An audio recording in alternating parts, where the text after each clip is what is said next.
The silence lasted exactly 1 second before the illusion of our civilized Thanksgiving dinner shattered completely. Madison did not gasp in shock. She did not cry. She erupted.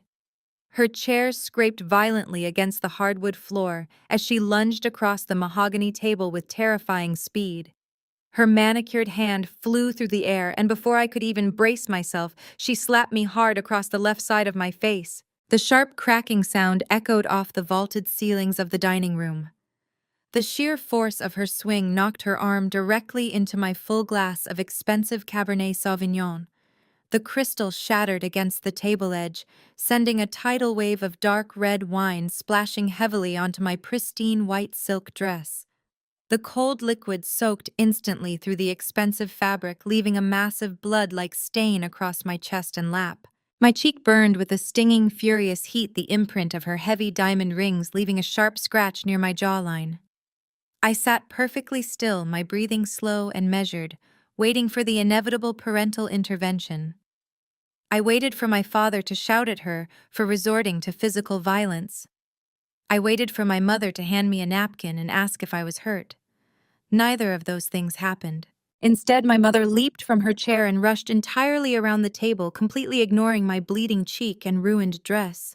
She grabbed Madison by the shoulders, her voice trembling with frantic, misplaced concern. "Madison, sweetie, are you all right? Take deep breaths. Remember the baby. Did any of the glass cut you?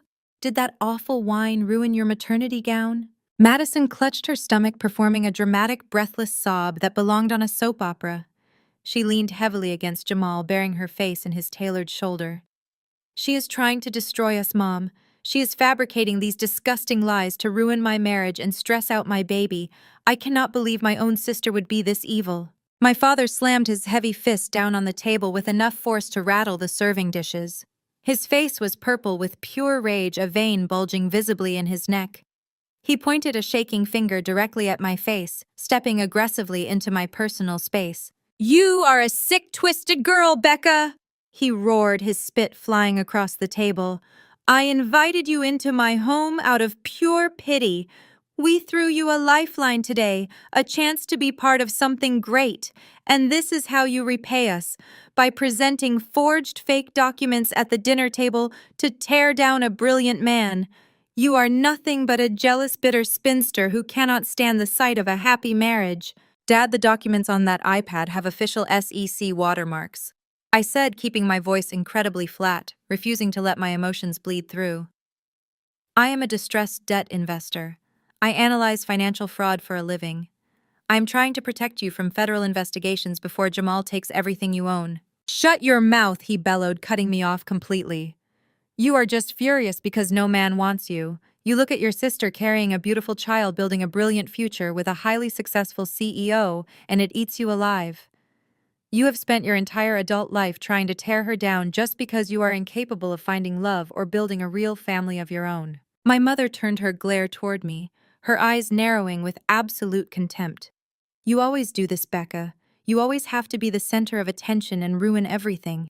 When Madison had her beautiful wedding, you threw a tantrum about your college fund and moved out. Now she is pregnant and you are literally inventing financial crimes just to steal her spotlight. You are socially unfit for this family." Jamal stood up, adjusting his suit jacket with a look of profound manufactured disappointment. He played the victim with chilling perfection. "Richard, Patricia, I am so deeply sorry my success has caused this kind of toxic jealousy in your home. Becca, if you needed financial help, you could have just asked me. You did not have to invent these ridiculous conspiracy theories about my accounts. My investors are some of the most respected venture capitalists in Silicon Valley. You are just a debt collector. You simply do not understand high-level tech valuations." I slowly wiped a drop of red wine from my chin, locking eyes with my brother-in-law. "Venture capitalists do not wire seed funding to personal accounts in the Cayman Islands, Jamal, and they certainly do not use investor capital to pay off Madison's black card." My father slammed his fist down again, permanently silencing the room. The rage in his eyes was absolute. There was no father looking at a daughter in that moment. There was only an arrogant, status-obsessed man defending his fragile ego and his golden child. He marched to the front of the dining room and pointed a rigid finger toward the heavy oak front door. Outside, the freezing New York winter wind was howling, whipping heavy snow against the glass panes. "You are a toxic, cold-hearted snake, Becca. I will not allow you to poison this family for one more second," Richard declared, his voice dripping with finality. "Get out of my house and never come back." Any normal person would have broken down right there. Any normal daughter would have cried, pleaded her case, or screamed at the sheer injustice of being assaulted, gaslit, and banished while trying to save her family from total financial ruin. But I was not a normal daughter anymore. They had killed that vulnerable version of me 15 years ago. I stood up slowly, the soaked silk of my dress clinging uncomfortably to my skin. I did not shed a single tear. I did not beg. I reached up and gently touched my stinging red cheek, feeling the slight trace of blood where Madison's ring had scratched me. Then I looked at my father, looked at Madison, hiding behind her con artist husband, and I smiled. It was a chilling, dead-eyed smile that made the temperature in the dining room drop another 10 degrees. I let the silence stretch, allowing my unsettling smile to burn itself into their memories. Slowly and deliberately, I picked up a clean linen napkin from the table. I did not dab at my ruined silk dress.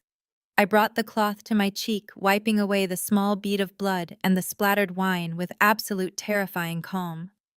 I folded the napkin into a perfect square and placed it gently next to my untouched dinner plate. I turned my back on them and walked toward the grand foyer. My heels clicked rhythmically against the polished Italian marble floor, a steady beat that echoed through the cavernous space. My mother could not let me leave in peace. Patricia followed right on my heels, her voice rising in a shrill crescendo of insults as I opened the mahogany coat closet. "You are a disgrace," she spat, crossing her arms tightly across her chest. "We invite you here out of the goodness of our hearts, and you act like a savage. Look at you. You are 33 years old, and you have absolutely nothing to show for it. No husband, no children, just a sad, pathetic little apartment and a worthless career."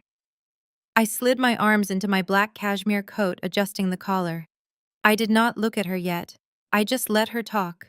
"You think you are so smart," Patricia scoffed, pacing behind me. "You think looking at spreadsheets makes you superior. You are nothing but a glorified debt collector, a bottom feeder. You scavenge off other people's misery while Jamal and Madison are actually creating value in this world. You are a vulture, Becca. That is why nobody wants you." I picked up my leather handbag and my car keys. I turned to face her, catching sight of Richard Madison and Jamal standing at the entrance to the dining room, watching my departure like a victorious royal court banishing a peasant. "A vulture?" I repeated, my voice completely devoid of emotion. "That is a very interesting choice of words, Mom, because vultures only circle when they smell something dead." My father sneered, stepping up beside my mother. "Just get out, and do not expect a phone call on Christmas. You are dead to us." I wrapped my scarf around my neck and placed my hand on the heavy brass handle of the front door. The chill of the metal seeped through my gloves. I looked at the four of them, memorizing the arrogant, secure expressions on their faces. "I will gladly leave," I said, my voice echoing clearly through the grand foyer. "But I highly suggest you go back in there and eat as much of that roasted turkey as you possibly can. Savor the expensive wine. Enjoy the warmth of that fireplace." Madison rolled her eyes, leaning her head on Jamal's shoulder. "Oh my God, stop being so dramatic and just leave." I ignored her, locking my gaze directly onto my father. "Because by sunrise, Richard, not a single plate, not a single chair, and not a single brick in this house will belong to you." Madison threw her head back and let out a loud, mocking laugh. It was that sharp, condescending sound she had used to belittle me since we were teenagers. "You are completely insane," she giggled, waving her diamond-clad hand at me. "You are literally making empty threats because you are embarrassed. Just go home to your cats, Becca." Richard shook his head in disgust. Pathetic. Absolutely pathetic. But I was not looking at Madison, and I was not looking at Richard. I was looking at Jamal. His fake $1 million smile had completely vanished. The arrogant posture he had maintained all evening had collapsed. His eyes were wide, darting from my face to the iPad still resting on the dining room table and back to my eyes. He was a con artist, and con artists possessed an animal instinct for survival. He recognized the exact moment the hunt shifted. He knew I was not making a scene out of jealousy. He knew I worked in distressed debt. He knew I bought up toxic liabilities. And most importantly, he knew his own dark secrets. The realization hit him like a physical blow to the chest. I pushed down the heavy brass handle and pulled the front door open. The freezing New York winter wind howled into the foyer, blasting snow across the polished marble floor. The sudden drop in temperature made my mother gasp and cross her arms tighter. "Happy Thanksgiving," I said, stepping out into the brutal cold and pulling the door firmly shut behind me. The freezing air whipped against my wet dress beneath my coat, biting into my skin, but I felt absolutely nothing but pure, unadulterated focus. I walked down the brick pathway toward my Range Rover, parked in the circular driveway. The snow was falling heavily now, coating the manicured lawns of Greenwich in a thick layer of white. I unlocked my car, the headlights flashing in the dark. Before I could even reach the handle, the heavy front door of the mansion burst open behind me. "Wait." The panicked shout cut through the howling wind. I turned around. Jamal came sprinting out into the freezing snow. He had not even stopped to grab his coat. He was running across the icy driveway in his expensive tailored suit, his dress shoes slipping on the slick bricks.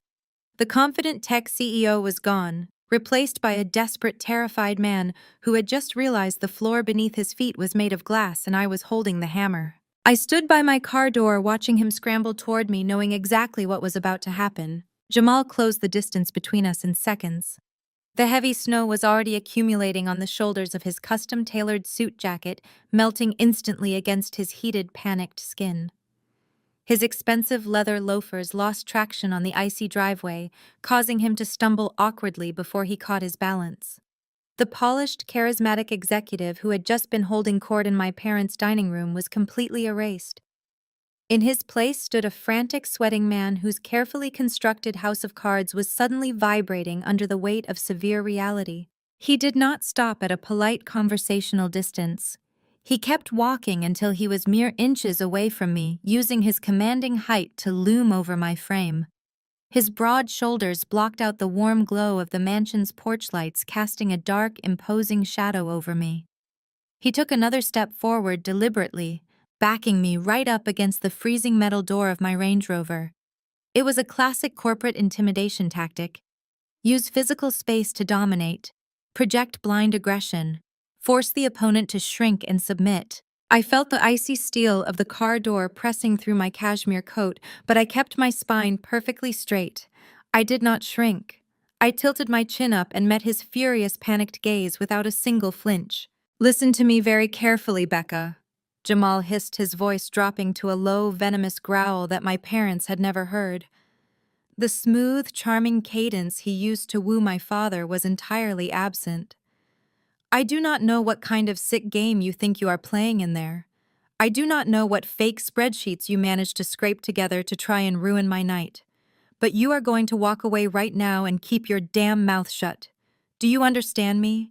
You are not going to say another word to Richard, to Patricia, or to anyone in my professional network."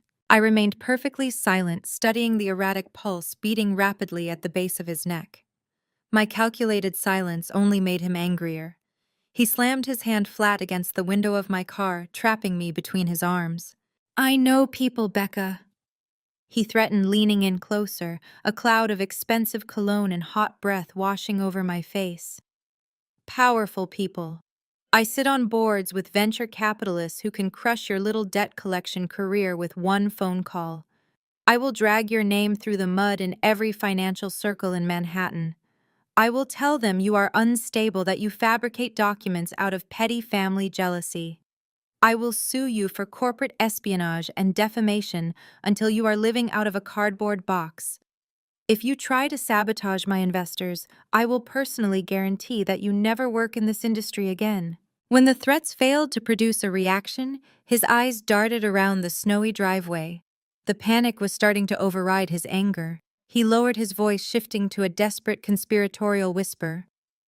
"Look, I can cut you in. Jamal offered, trying to deploy his salesman charm. 10% of the Series B funding, pure liquid cash. Just walk away and let me secure this bridge loan. You are a businesswoman, let us make a deal. He expected fear. He expected me to apologize or at least attempt to negotiate his bribe. He expected the traditional dynamic where men like him bullied and bought women like me into submission.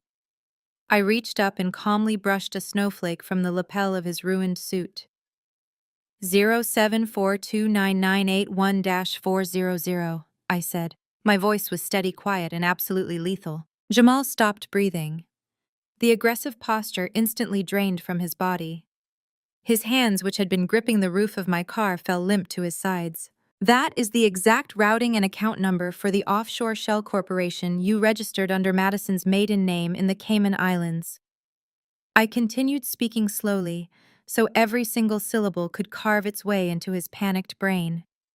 An account that is currently holding precisely $4,822,614.32. I watched the color completely drain from his face. The snowy night air was well below freezing, but a fresh bead of sweat rolled down his temple. He opened his mouth to speak, but only a dry, choking sound came out. You set up a fake vendor shell in Delaware, I explained, maintaining intense, unwavering eye contact. You invoiced your own startup for phantom server infrastructure costs and funneled the seed capital straight into that offshore account. On October 12th, you wired $600,000. On November 3rd, you wired another $1 million. You used that stolen capital to buy my father's affection. You used it to lease Madison's sports cars. You used it to buy the illusion of success. How? Jamal gasped, his voice trembling so violently he could barely form the single word. How do you know those numbers? Those accounts are encrypted. They are buried behind layers of dummy corporations. I buy bad debt, Jamal, I replied, my tone devoid of any empathy. I do not just look at what people owe. I track exactly where the money went. When I find a leak, I follow the pipes. You thought you were a genius for moving money offshore, but you left digital fingerprints all over the wire transfers because you were too arrogant to hire a real financial cleaner. You left a trail a mile wide. Jamal took a physical step back, his legs visibly shaking. The intimidating, towering posture was completely broken. He looked exactly like a man standing on the gallows watching the executioner's hand move toward the lever. He wrapped his arms around himself, suddenly violently aware of the freezing temperature. He began hyperventilating, his breath coming in short, ragged white clouds as the absolute reality of his destruction settled over him. I stepped forward, closing the distance he had just created. I raised my hand and firmly tapped my index finger twice against his chest, right over his racing heart. You do not have investors, Jamal, I said softly, delivering the final fatal blow to his ego. You have victims. And I own you. I turned my back on his gasping, trembling figure. I opened the heavy door to my Range Rover, slid into the heated leather seat, and started the engine. The powerful roar of the motor cut through the winter wind. I shifted the car into drive and pressed the gas pedal. As I pulled out of the circular driveway and headed down the dark, snow-covered street, I glanced in my rearview mirror. Jamal was still standing there in the freezing storm, clutching his chest, hyperventilating in the snow as his entire fraudulent empire crumbled to dust. The heated leather steering wheel of my Range Rover felt grounding beneath my bare hands. I turned the climate control onto maximum, letting the dry, hot air blast away the lingering chill of the Greenwich snowstorm and the toxic residue of my family's dining room. The heavy all-terrain tires crunched satisfyingly over the fresh powder as I navigated the winding, tree-lined streets of the ultra-wealthy neighborhood. These were the exact streets I was banished from 15 years ago, when I had nothing but a duffel bag and a shattered heart. Tonight, I was driving through them as an executioner. I tapped the touchscreen on my dashboard, bypassing the cheerful holiday music stations, and initiated a secure, encrypted call. It rang exactly twice. My lead attorney, Victor, never slept when a major financial play was in motion. Tell me you did not actually eat the stuffing, Becca. Victor's voice filled the quiet cabin of the SUV, his tone crisp and alert despite the late hour. I hear Patricia uses canned broth and tries to pass it off as homemade. I barely survived the appetizers, I replied, keeping my eyes locked on the icy road ahead. They served a healthy portion of delusion garnished with a physical assault. Madison slapped me. Richard threw me out into the snow. A sharp, aggressive intake of breath hissed through the car speakers. Assault! Do you want me to dispatch local law enforcement right now? We can have her arrested for battery before the dessert plates are even cleared from their table. No, I said, a genuine, chilling smile finally touching my lips in the darkness of the car. Handcuffs are entirely too temporary for what they deserve. I prefer permanent generational ruin. Give me the current status on the Greenwich portfolio. I heard the rapid, precise clacking of a mechanical keyboard on Victor's end. Pulling up the master file now. Your father truly is a spectacular study in financial incompetence. To maintain the illusion of being old money, Richard quietly leveraged the family estate to the absolute brink. 2 years ago, when Jamal's fake tech company needed quote-unquote seed capital to keep up appearances, Richard could not secure a traditional bank loan. His credit profile was already bleeding out from Patricia's exorbitant country club fees and Madison's luxury lifestyle. So he went to the shadow markets, I prompted, already knowing the answer but needing to hear the trap confirmed out loud. Exactly, Victor said, his tone dripping with professional disgust. He took out a massive predatory mezzanine loan from a secondary private equity group. $4.5 million. The terms were absolutely toxic, Becca. 18% interest. A balloon payment structure specifically designed to force an eventual default. And your father was arrogant enough to cross-collateralize it with everything he had left to his name. The house, the Mercedes G-Wagon, Madison's Porsche Cayenne, even Patricia's jewelry collection. He literally bet his entire existence on Jamal's startup going public and making him a billionaire. And the original lenders bundled that toxic debt and put it on the secondary market to offload the risk. I said, the heater finally warming the damp wine-soaked silk of my dress. Which is exactly where we swooped in, Victor confirmed, a hint of dark corporate triumph ringing in his voice. 6 months ago, our distressed debt fund utilized a blind proxy LLC to purchase that specific portfolio for pennies on the dollar. We acquired the paper, the liens, the collateral rights, everything. Richard thinks he owes money to a faceless corporate entity registered to a post office box in Delaware. He has absolutely no idea that his ultimate creditor, the entity holding the financial leash around his neck, is his own discarded daughter. I navigated a sharp turn, the heavy vehicle gripping the black ice flawlessly. Has he tried to make contact with the proxy servicer today? He has been calling the automated line non-stop since Monday morning, Victor chuckled softly, leaving desperate, sweaty voicemails. He has missed 3 consecutive monthly payments, Becca. He is completely tapped out of liquid cash. He keeps begging the automated machine for a forbearance, claiming his son-in-law is about to close a massive venture capital round that will clear the entire balance. He genuinely thinks he can charm his way out of a legally binding default. There is no venture capital round, I said flatly, my voice stripped of all empathy. Jamal is currently experiencing a total psychological collapse in the snow outside the estate. The fake money is gone. Richard has nothing left to leverage. Then the trap is officially set, Victor stated, shifting back to strict, ruthless legal protocol. The demand notices were properly served to his registered P.O. box 30 days ago. We have followed every single state and federal regulation regarding asset seizure to the letter. The paperwork is flawless, Becca. There are no loopholes. We just need the clock to run out. I glanced down at the glowing digital clock on the center console of my dashboard. The bright white numbers stared back at me in the dark cabin. 11:45 p.m. Thanksgiving Day was in its final death throes.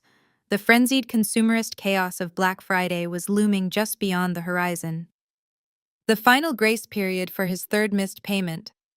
I said, my voice dropping to a near whisper as a heavy surge of adrenaline spiked through my veins. What is the exact expiration time? Midnight. Victor answered immediately, the sound of keyboard clicking stopping entirely. The contract specifically stipulates that the cure period expires at exactly 12:00 a.m. on the Friday following the Thanksgiving holiday. If the outstanding balance of $4.5 million is not wired into our holding account by the time that clock strikes 12, the loan goes into automatic irreversible default. The acceleration clause kicks in instantly. All collateral becomes our immediate legal property. 15 minutes.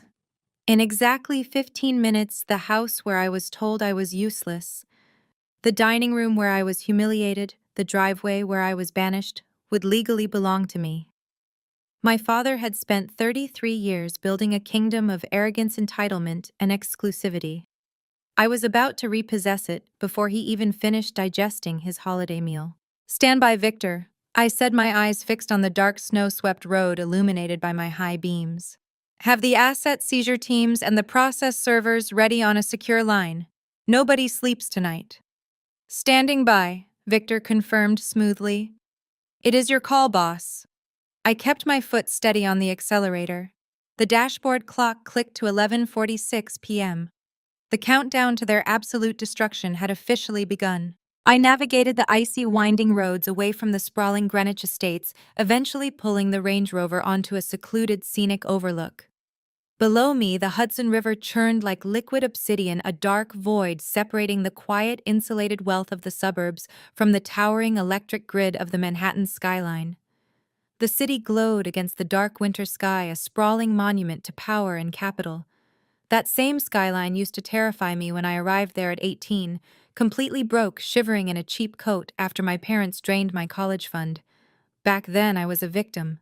Now the city was my playground. I owned pieces of those steel and glass towers. I dictated the flow of capital that kept their lights on. And tonight, I was using that immense power to obliterate the very people who thought they had buried me. I put the car in park and kept the engine running, letting the heater blow dry, hot air through the cabin as the snow continued to fall violently outside. I glanced at the digital display on the dashboard. 11:50 p.m., 10 minutes left. I picked up my encrypted tablet from the passenger seat and opened the secure banking portal connected to my distressed debt fund. The interface was stark and minimalist, displaying a single massive liability account registered to Richard. The balance sat there in bright red, unforgiving numerals: $4.5 million. It was a staggering amount of negative leverage for a man who desperately pretended to be an untouchable aristocrat. I watched the seconds tick by, feeling a strange, hollow calmness settling deep in my chest. A weaker person might have felt a twinge of guilt. A traditional daughter might have picked up the phone, called her father, and offered him one final chance to negotiate, to apologize, to beg for a sliver of mercy. But Richard and Patricia had spent my entire life teaching me that mercy was nothing but a vulnerability. They had demonstrated just an hour ago that they would gladly throw me to the wolves to protect Madison and her fraudulent, silver-tongued husband. They had made their choices with absolute arrogance. Now they were going to choke on the severe, unyielding consequences. 11:55 p.m. I tapped my manicured fingernails rhythmically against the heated leather steering wheel. The snow thickened, masking the luxury homes behind me in a heavy blanket of white isolation. They were trapped in their mansion, completely unaware of the financial avalanche suspended right above their heads. 11:58 p.m. My phone screen lit up with an incoming secure call. It was Victor. I tapped the screen to answer, routing his voice through the SUV sound system. "We are at the wire, Becca," Victor said, his voice stripped of any casual banter. He was in full execution mode, now operating as the ruthless corporate attorney I paid handsomely to enact my exact will. "The automated clearinghouse system has run its final sweep for the day. Richard has not initiated any wire transfers. He has not posted a bond.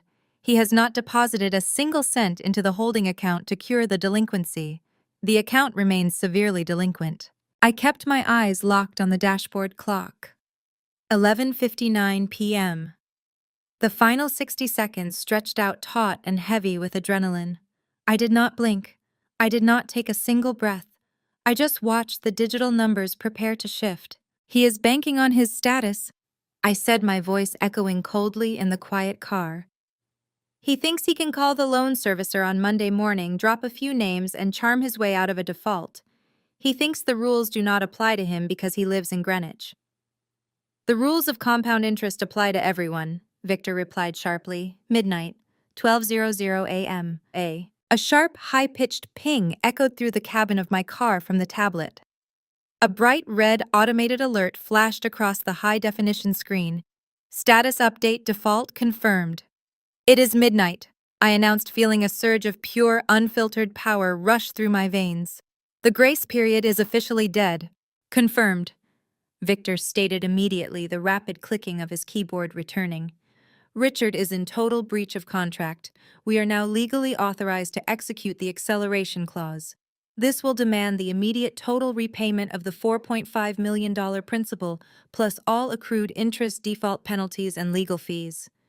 Do you want me to issue a standard 72-hour warning notice first, or do we go straight to the nuclear option? I did not hesitate for a fraction of a second.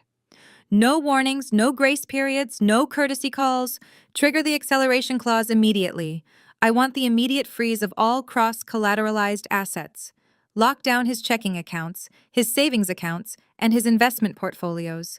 Send the electronic seizure notices to his banks right now so he cannot wire a single dollar out of those accounts to hide it. File the emergency liens against the Greenwich estate and freeze the titles to both the Mercedes and the Porsche. Executing total asset freeze protocol, Victor confirmed smoothly. We are dropping a financial iron curtain over their entire existence. The banking algorithms will lock them out instantly. Any credit card tied to those accounts will trigger a hard decline code. They will be entirely cut off from their own capital by sunrise. Make it happen, I commanded. I pulled up the execution authorization file on my tablet. The legal document required one final digital signature from the fund manager to deploy the highly coordinated strike. I pressed my thumb against the biometric scanner. A green checkmark illuminated the screen, verifying my identity and locking my command into the system. The digital clock shifted to 12:01 a.m. I hit send. The transmission bar filled instantly, uploading the kill switch directly into the global banking network. The dominoes had officially begun to fall. Miles away inside the suffocating warmth of the Greenwich mansion, the reality of my digital strike had not yet materialized. The grand living room was a portrait of oblivious privilege. The massive stone fireplace crackled, casting a golden glow over the imported Italian leather sofas. Madison and Patricia had completely brushed off my departure. To them, my exit was just another dramatic tantrum from the jealous, bitter sister. They had quickly returned to their true passion, which was mindless, exorbitant consumption. Madison lounged horizontally across the sofa, resting her iPad on her pregnant belly. She was hyper-focused on the midnight Black Friday designer, drops her fingers flying across the glossy screen. She was building an online shopping cart that bordered on the obscene. A limited edition imported baby stroller worth more than a reliable used car. Matching rose gold Cartier watches for her and Jamal. A bespoke suite of European maternity wear. She was preparing to spend tens of thousands of dollars, completely oblivious to the fact that her husband was currently outside in the freezing snow, experiencing a total psychological collapse. The digital clock on her screen shifted to 12:02. Madison casually tapped the checkout button, authorizing the massive charge to her American Express Centurion card. She expected the familiar, satisfying chime of a completed purchase. Instead, the screen loaded, the little circle spinning for a few seconds longer than usual. Then a sharp, aggressive red notification banner dropped down from the top of her iPad. Payment declined. Please contact your card issuer. Madison scoffed aloud, rolling her eyes at the inconvenience. She muttered a complaint about fraud protection algorithms being entirely too sensitive during holiday sales. Without a second thought, she reached into her designer wallet, pulled out a heavy platinum Visa, and rapidly typed in the secondary numbers. She hit submit again. Another spinning wheel. Another bright red banner.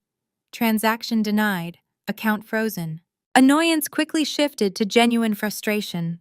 Madison kicked off her cashmere blanket and nudged our mother. She complained that the banking servers must be crashing from all the holiday traffic, blaming the digital bottleneck on the working-class masses fighting over discounted electronics. Patricia, eager to secure her own cart of marked-down Prada handbags and expensive skincare sets, waved her off with a dismissive flick of her wrist.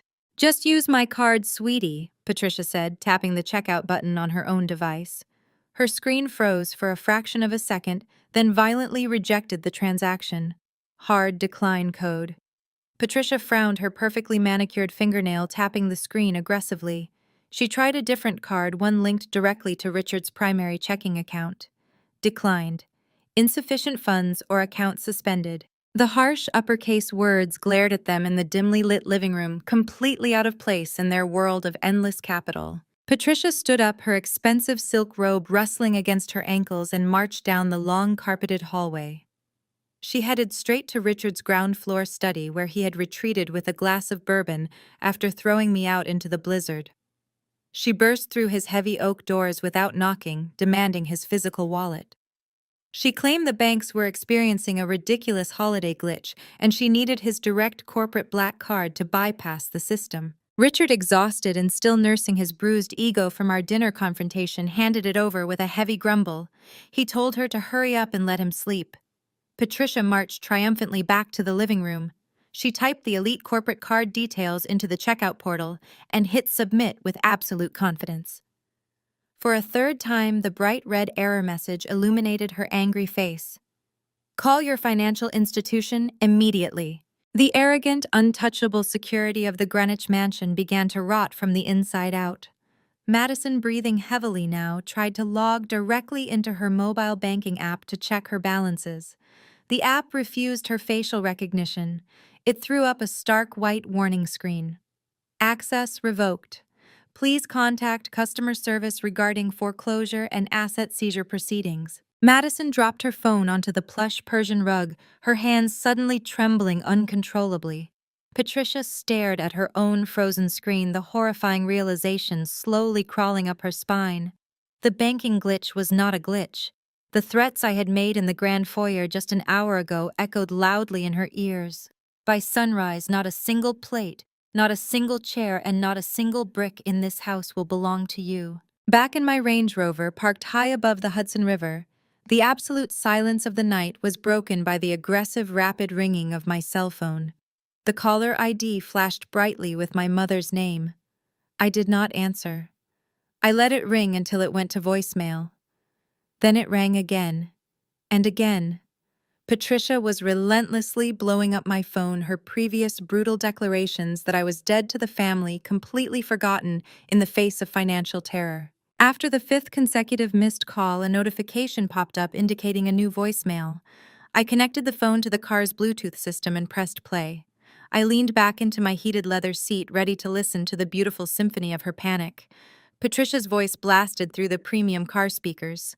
It was shrill, unhinged, and completely stripped of all her refined upper-class polish. "Becca, you vindictive little witch!" Patricia screamed into the receiver, her voice cracking with hysteria. "I know you did something to our accounts. I know you hacked the bank. You work in finance. You manipulated the system just to ruin Madison's shopping because you are a jealous psycho. Turn the cards back on right now. Your father is calling the police. You are going to federal prison for cybercrime, do you hear me? Call me back and fix this immediately." I let the voicemail end. The quiet, peaceful silence returned to my car. Patricia still thought this was a petty prank. She still genuinely believed she held the moral high ground that she could command me to fix a temporary inconvenience. She had absolutely no comprehension of the massive legal avalanche that was currently crushing her entire existence. I did not call her back. I did not send a defensive text message denying her ridiculous hacking accusations.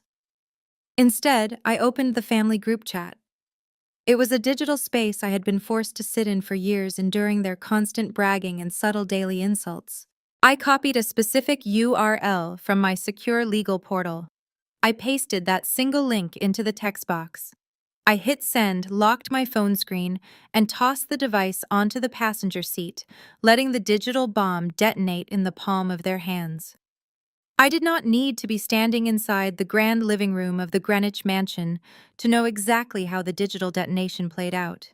The shockwave was a mathematical certainty. Inside the stifling warmth of the house, the synchronized chime of cell phones pierced the panicked atmosphere.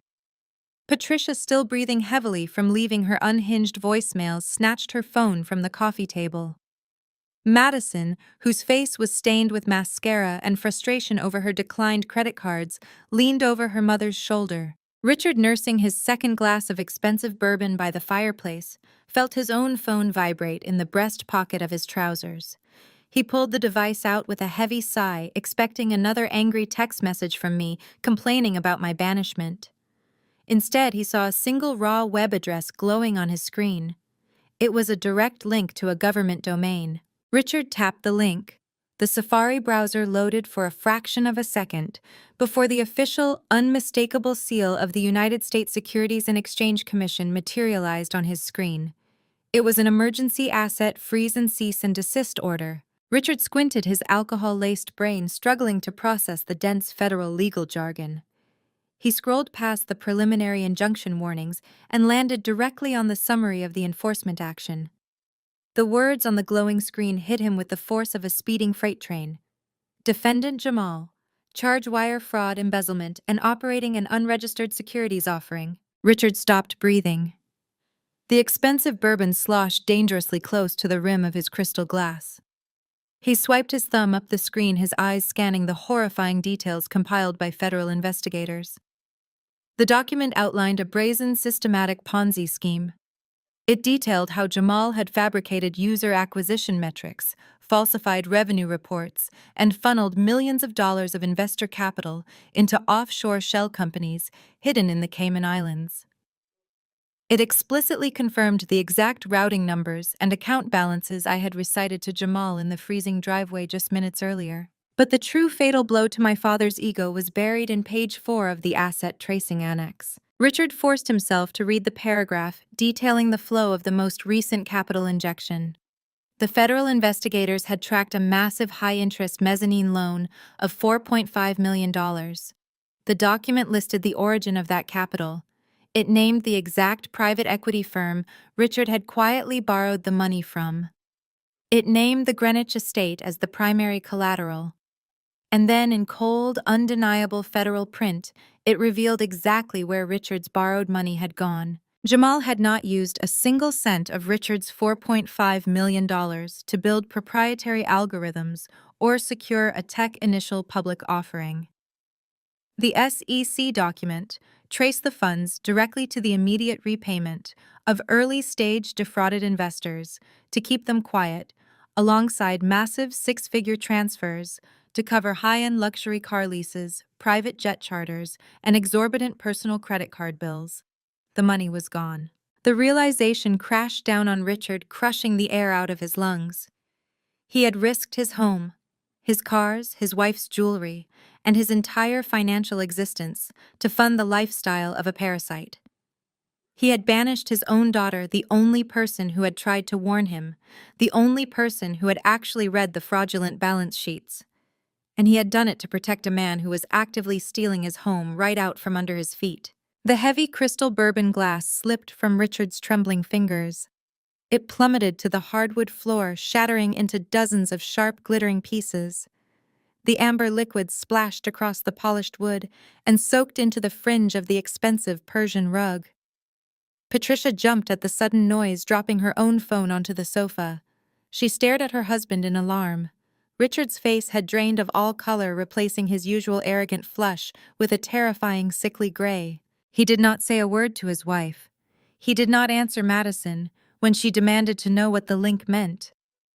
The sophisticated, upper-class patriarch was completely gone. In his place stood a ruined, desperate man who had just realized his entire kingdom was built on quicksand. Richard turned on his heel and marched out of the living room. His heavy footsteps pounded against the carpeted hallway, accelerating with every stride. He knew exactly where Jamal was.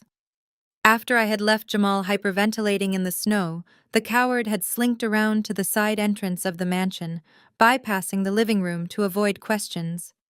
Jamal had retreated to the first-floor guest suite, locking himself inside to panic in private. Richard reached the heavy oak door of the guest suite. He did not knock. He did not ask permission to enter. Lifting his leg, Richard drove the flat sole of his leather shoe directly into the wood, right next to the brass door handle. The door frame splintered violently with a loud crack, the metal lock giving way under the sheer force of his absolute rage. The door banged open, bouncing hard against the interior wall. Jamal flinched violently. He was standing near the foot of the king-sized bed, still wearing his soaked, freezing suit trousers, though he had discarded his ruined jacket. He was frantically stuffing a stack of customized passports, several expensive watches, and thick banded stacks of emergency cash into a designer leather duffel bag. He was attempting to flee before the federal agents arrived. Richard stepped over the splintered wood, his fists clenched so tightly his knuckles were completely white. "You stole my house!"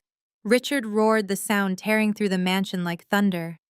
Jamal backed away, holding his hands up defensively, his charismatic smile replaced by pure cornered terror.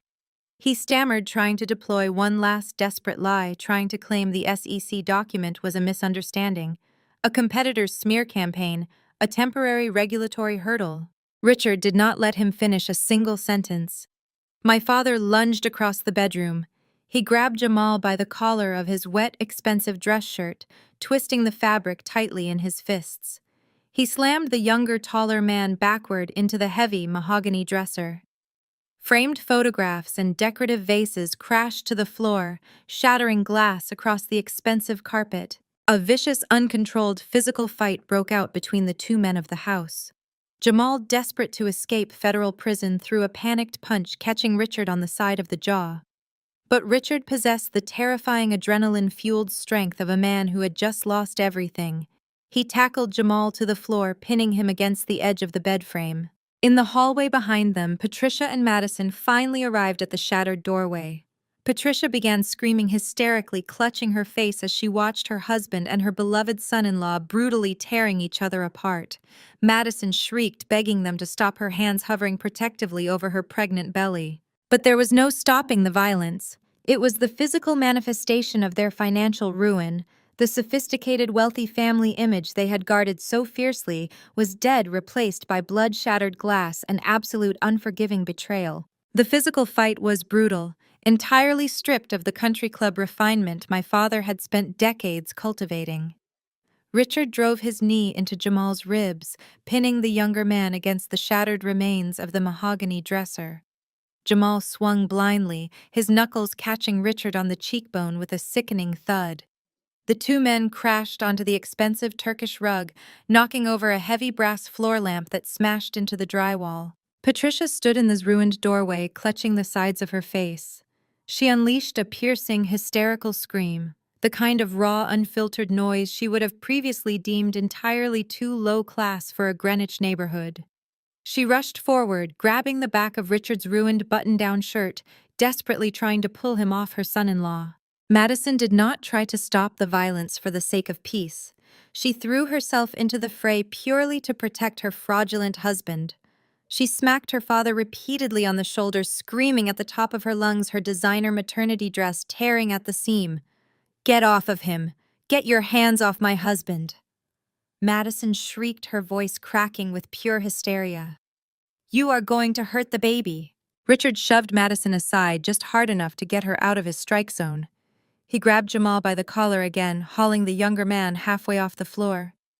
Jamal was bleeding from a cut above his eyebrow, his expensive tailored shirt ripped open, revealing a heavy gold chain that Richard had undoubtedly paid for. "Where is my money?" Richard roared, shaking Jamal so violently the man's head snapped back and forth. $4.5 million. You told me it was secured in an escrow account for the initial public offering. The federal government says you wired it to the Cayman Islands. Tell me how to get it back right now or I will kill you myself. Jamal spat a mouthful of blood onto the ruined carpet. The charismatic tech visionary was dead, and the cornered street hustler finally emerged. He let out a harsh, breathless laugh, glaring up at the man who had bankrolled his entire fake empire. "You are an idiot!" "Richard?" Jamal gasped, coughing as he struggled to breathe under my father's weight. "You think that money is just sitting there waiting for you?" "I had early investors threatening to go to the authorities 6 months ago. I had to pay them off to keep the Ponzi scheme from collapsing. And the rest of it? Look around you, old man. Look at your daughter's wrists. Look at the cars in your driveway. You demanded I treat Madison like a queen to maintain your precious family image. You literally paid for your own fake lifestyle." Richard released Jamal's collar, stumbling backward as if he had been physically burned. He hit the wall and slid down his chest, heaving his eyes wide with a terrifying hollow realization.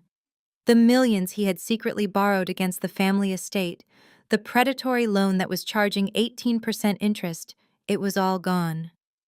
Vaporized to buy time and designer handbags. "This is Becca's fault," Madison screamed, kneeling beside Jamal and wiping the blood from his face with her bare hands. If she had just signed the guarantor paperwork at dinner, the new bridge loan would have cleared everything. Jamal could have fixed the company. "She did this to us on purpose. She called the federal investigators just to ruin my life." Richard slowly turned his head to look at his favorite daughter. For the first time in 35 years, he looked at Madison not as his golden child, but as the spoiled, delusional parasite she truly was. "Shut up, Richard," whispered his voice shaking with absolute venom. "Just shut your mouth, Madison. Your sister did not cause this. Your husband is a federal criminal, and you are a blind, greedy fool who bankrupted your own family." Patricia gasped, rushing to put a protective arm around Madison. "Richard, do not speak to her that way. She is pregnant. We need to figure out a plan. We need to hire lawyers. We need to move whatever cash we have left before the government freezes our personal accounts."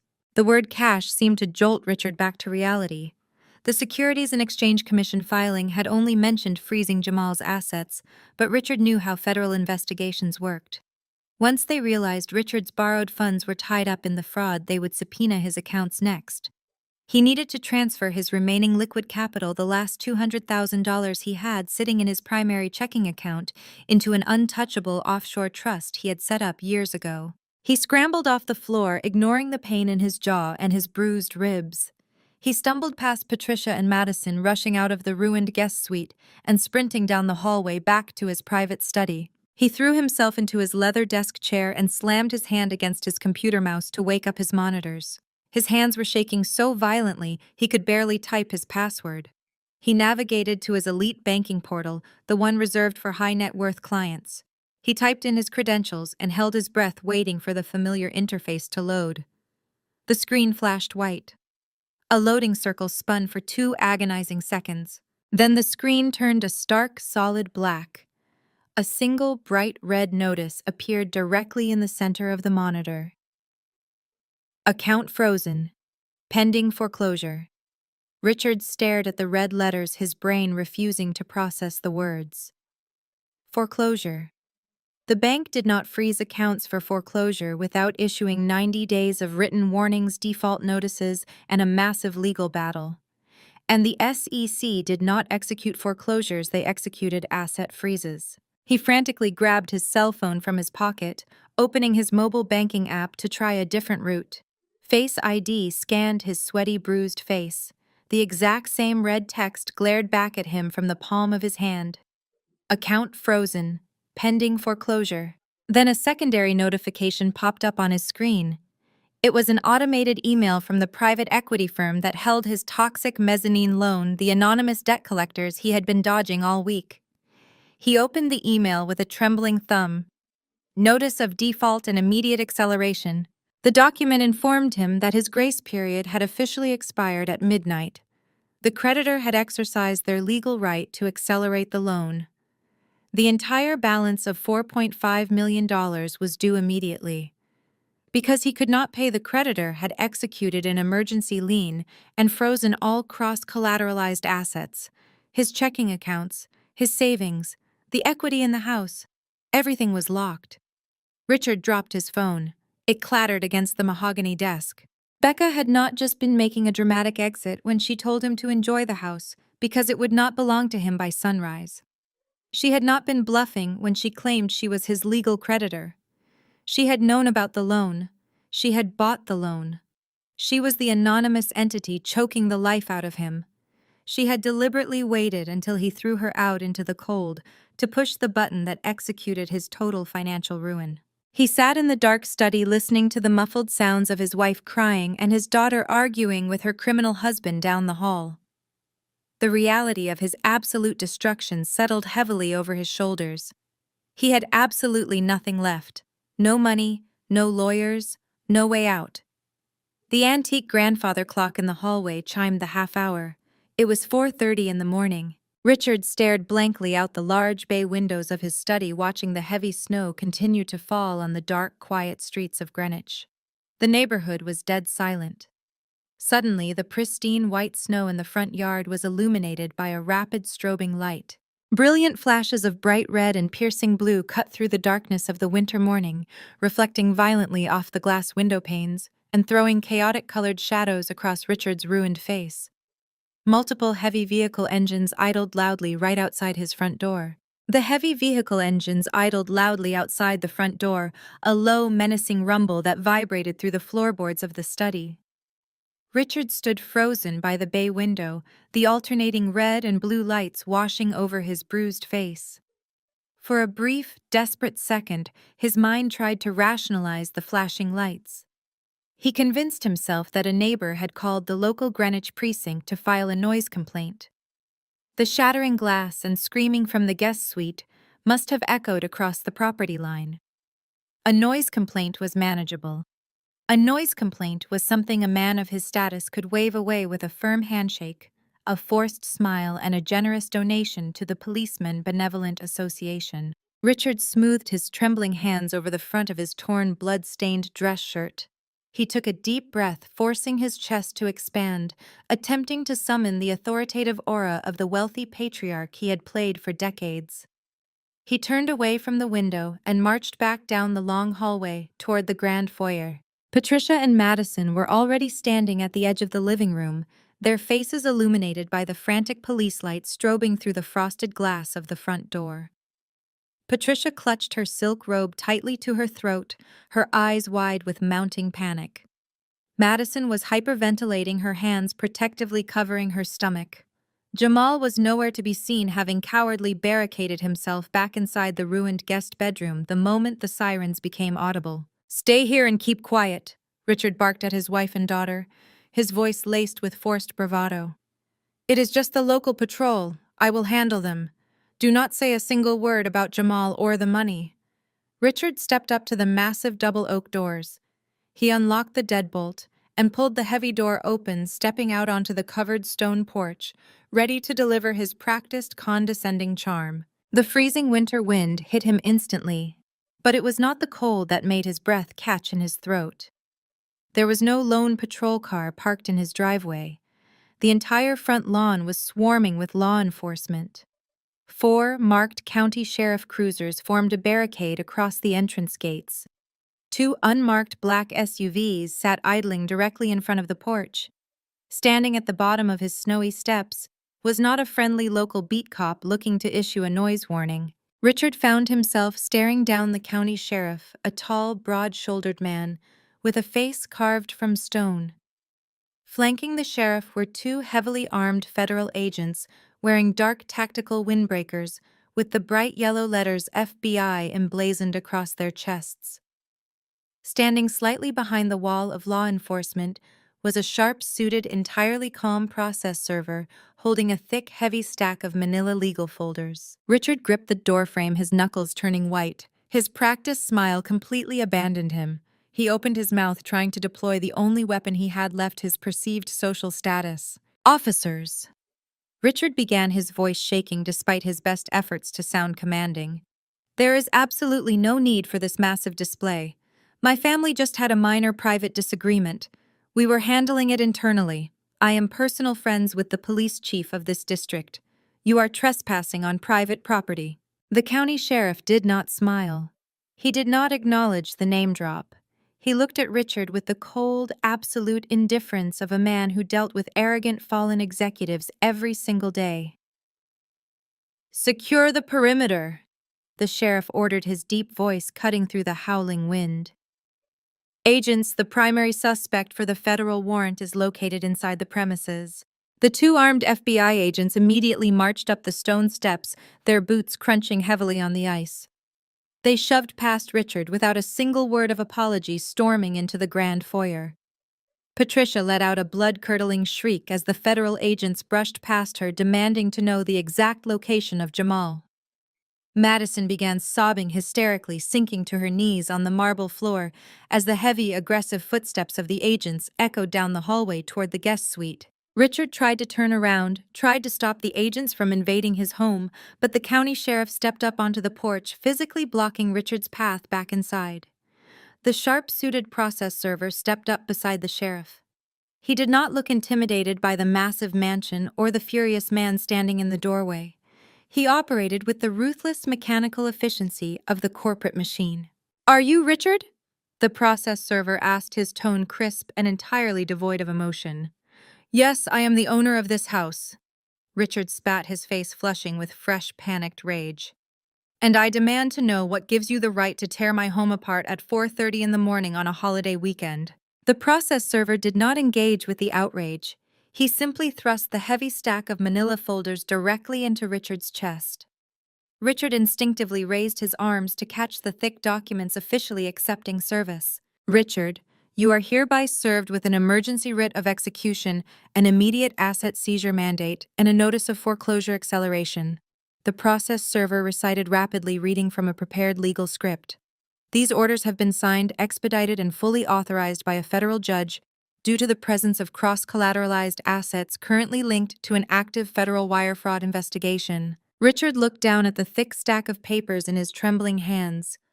The bold black ink on the top page seemed to burn into his retinas. He saw the exact loan numbers. He saw the list of his assets, the house, the cars, the bank accounts. Everything was documented, categorized, and legally stripped from his possession. And right there, listed under the primary creditor designation, was the corporate LLC that his discarded daughter controlled. Becca had not just frozen his accounts. She had utilized Jamal's federal fraud investigation as a legal catalyst to bypass every single standard foreclosure waiting period. Because Richard had used the house as collateral for the loan, and Jamal had used the house as a physical base of operations for his Ponzi scheme, the property was now officially classified as a compromised asset. Becca's legal team had convinced a judge that Richard was a massive flight risk who was actively destroying the value of the collateral. The judge had granted the emergency seizure order just hours ago. The absolute terrifying reality of his checkmate crashed over Richard. He was not just broke, he was legally evicted. "You cannot do this," Richard gasped, looking wildly from the documents to the sheriff. The freezing wind was tearing through his thin, bloody shirt, but he was sweating profusely. "This is my home. You cannot throw my family out into the snow in the middle of the night. We have rights. I demand to speak to a judge. I demand to call my attorneys." "Your assets are frozen, Richard," the process server stated coldly, stepping back out into the snow. "You do not have attorneys anymore." The county sheriff stepped fully into the foyer, his heavy boots tracking snow onto the pristine marble floor. He looked down at Richard with absolute chilling authority. "You have 30 minutes to vacate the premises. We are taking possession of the property on behalf of the creditor." The sheriff's words echoed off the vaulted ceiling of the grand foyer, hanging in the freezing air that swept through the open doorway. 30 minutes. The countdown struck Patricia with the force of a physical blow. Her perfectly manicured hands flew to her throat as she collapsed against the base of the sweeping mahogany staircase. A harsh, ragged sound ripped from her chest as she began to hyperventilate. The immaculate society matron who had spent decades curating an image of absolute perfection was now gasping for air on her own floor, her silk robe pooling around her trembling knees. She clawed at her chest, her eyes darting wildly around the foyer, taking in the armed federal agents standing on her imported rugs. Richard remained utterly paralyzed in the doorway. He did not rush to comfort his wife. He did not demand the officers show him more respect. His gaze was fixed blindly on the snow-covered lawn, his mind completely shattered by the realization that his entire empire had been legally vaporized by the daughter he had banished just hours prior. Before the absolute silence of their ruin could fully settle, a new terrifying sound fractured the quiet winter morning. It was a deep mechanical roar. Heavy diesel engines rumbled down the pristine tree-lined street of the exclusive Greenwich neighborhood. The distinctive hiss of commercial air brakes echoed through the freezing air. Through the open front doors, Richard watched in fresh horror as two massive heavy-duty tow trucks backed aggressively through the wrought iron gates of the estate. Bright rotating amber lights flared atop the massive trucks, mixing chaotically with the red and blue police strobes already washing over the property. The repo men had arrived. Becca had not simply authorized a digital freeze on the bank accounts. She had ordered the immediate physical repossession of every single cross-collateralized asset tied to the defaulted loan. The financial execution was designed to leave no stone unturned. The two tow trucks maneuvered expertly into the wide, circular driveway, their heavy, studded tires crushing the immaculate landscaping. Two men wearing high-visibility winter jackets hopped down from the cabs. They carried heavy steel chains and hydraulic controls, moving with the practiced, ruthless efficiency of professionals who repossessed vehicles for a living. They did not care about the address. They did not care about the size of the mansion. They only cared about the VIN numbers, matching their digital seizure orders. One of the men walked directly toward the custom white Porsche Cayenne, parked near the garage. The other headed straight for Richard's matte black Mercedes G-Wagon. Inside the hallway, Madison heard the loud crunching of the tires and the heavy clanking of steel chains. She peeked around the corner of the foyer, her tear-streaked face pale with shock. When she saw the high-visibility jackets moving toward her luxury SUV, her fragile grip on reality completely snapped. That Porsche was her ultimate status symbol. It was the vehicle she drove to the country club to flaunt her wealth. It was her entire identity wrapped in German engineering. Madison let out a blood-curdling shriek. She shoved past her hyperventilating mother and bolted out the front door. She did not grab a coat. She did not put on shoes. She sprinted directly out into the brutal -3-degree blizzard, wearing nothing but her thin designer silk maternity pajamas and a pair of velvet house slippers. The freezing snow instantly soaked through the delicate velvet, soaking her bare feet in icy slush. But Madison did not even seem to register the pain. She threw her body between the repo man and the front grille of her Porsche. "Get away from my car!" Madison screamed, her voice cracking with pure hysteria. She swatted frantically at the repo man's heavy winter jacket. "Do you have any idea who I am? My husband is a billionaire tech CEO. You cannot touch this vehicle. It is fully paid off. I will have you fired and sued for everything you own." The repo man did not flinch. He did not argue. He simply looked at the screaming, silk-clad woman with the absolute indifference of a man holding a court-ordered mandate. He pulled a laminated document from his clipboard and held it up in the freezing wind. "Vehicle is registered to Richards Holding LLC, ma'am," the worker stated in a bored, monotone voice. "Title is frozen under a federal writ of execution. Step away from the machinery, or I will have the sheriff remove you for obstructing a legal recovery." "It is my car," Madison wailed, stomping her freezing foot in the snow, acting like a petulant toddler rather than a 35-year-old woman. "It is my baby's car. You are stealing from a pregnant woman. Dad, tell them to stop. Make them stop right now." Richard stood on the porch, a broken shell of a man. He watched the second repo worker drag a heavy steel hook underneath the chassis of his beloved Mercedes G-Wagon. The sickening metallic clank of the chain locking onto the front axle echoed across the driveway. The winch whined loudly, tightening the cable and lifting the front wheels of the aggressive luxury tank right off the icy pavement. Richard could not form a single word to defend his daughter. He had absolutely no power left to project.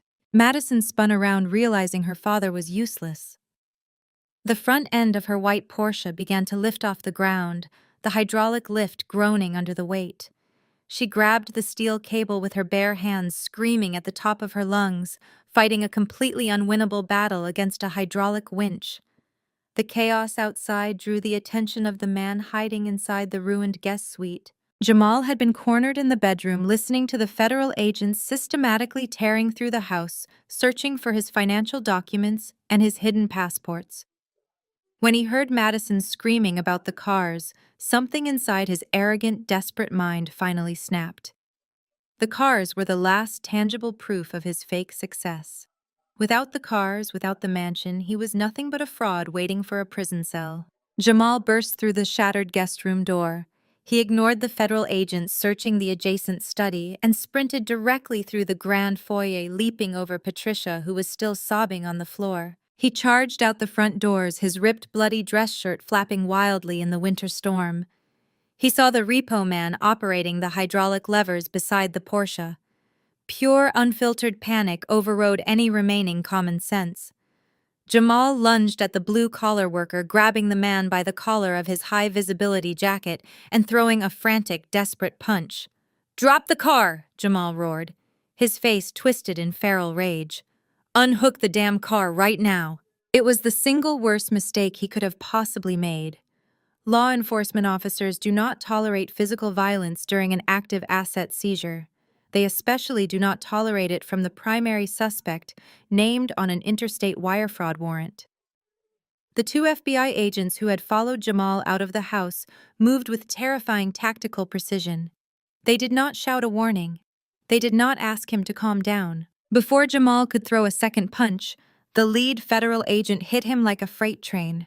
The agent drove his shoulder directly into Jamal's back, wrapping his arms around the fake CEO's waist and lifting him clean off his expensive leather shoes. Jamal let out a startled gasp as he was thrown through the air. He slammed face first onto the brutal ice-covered concrete of the driveway. The impact knocked the wind completely out of his lungs, driving his bruised cheekbone hard against the freezing slush. Before Jamal could even attempt to push himself up, the second agent dropped his full body weight onto Jamal's spine, driving a knee sharply between his shoulder blades. The heavy crunch of the tackle silenced Madison's screaming. She froze in absolute terror, watching her charismatic, untouchable husband eat the icy driveway, his arms forcefully yanked behind his back by the federal agents. The sharp, unmistakable click of heavy steel ratcheting shut echoed through the freezing morning air. The federal agent locked the handcuffs tightly around Jamal's wrists, securing his arms firmly behind his back. Jamal squirmed against the icy concrete, letting out a pathetic, breathless whine as the agent hauled him roughly to his knees, then dragged him up to his feet. The custom-tailored dress shirt, which Jamal had worn like a billionaire's armor just hours earlier in my parents' dining room, was now torn, soaked in freezing slush and stained with his own blood. "Jamal Vance!" The lead FBI agent barked, his voice carrying absolute terrifying authority over the howling wind. "You are under arrest for interstate wire fraud, embezzlement, and operating an unregistered securities offering. You have the right to remain silent. Anything you say can and will be used against you in a court of law. You have the right to an attorney. If you cannot afford an attorney, one will be provided for you." The Miranda rights hung in the air, a verbal death sentence to the fraudulent tech empire my family had worshipped. Jamal did not look defiant. He did not look like a visionary CEO plotting his sophisticated legal defense. He looked exactly like a cornered street hustler who had finally run out of runway. He hung his head, his chin resting against his chest, refusing to look at his wife or his father-in-law as the federal agents frog-marched him toward the back of a waiting armored SUV. He offered no resistance as they shoved him into the back seat, the heavy door slamming shut like a vault. Madison stood paralyzed in her soaking wet silk pajamas. The reality of the federal arrest simply could not penetrate the thick, protective bubble of entitlement she had lived inside for 35 years. Her brain fundamentally refused to process the image of her husband being hauled away like a common criminal. She had spent her entire life insulated by wealth, trained to believe that any problem could be solved by swiping a black card or dropping her father's name. She spun around, her bare, freezing feet slipping slightly on the ice. She locked her panicked eyes onto her father, who was still standing on the stone porch, a hollow, broken shell of a patriarch. "Dad, do something!" Madison shrieked, her voice cracking with desperate, unhinged entitlement. She ran toward the porch, her arms flailing wildly, her designer pajamas clinging to her shivering frame. "They are making a mistake. You know the police chief. You play golf with the federal judges. Call your lawyers right now. Tell them to bring the bail money. Jamal cannot go to a federal holding cell. I am pregnant. My baby needs its father. We have a reputation to maintain in this neighborhood. Pay the bail, Dad. Just pay the bail and get him out of that car." She grabbed the lapels of Richard's ruined shirt, shaking him as if she could physically force him back into the role of the all-powerful provider. She expected him to pull out his phone, dial a private fixer, and make the ugly reality disappear with a massive wire transfer. That was how their dynamic had always functioned. Madison created a mess, and Richard buried it under a mountain of cash to protect the family image. Richard stared down at his favorite daughter.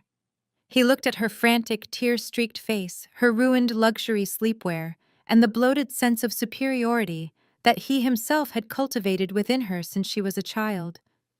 He looked past her shoulder to the driveway where the repo men were currently chaining down the last tires of the Mercedes G-Wagon and the Porsche Cayenne.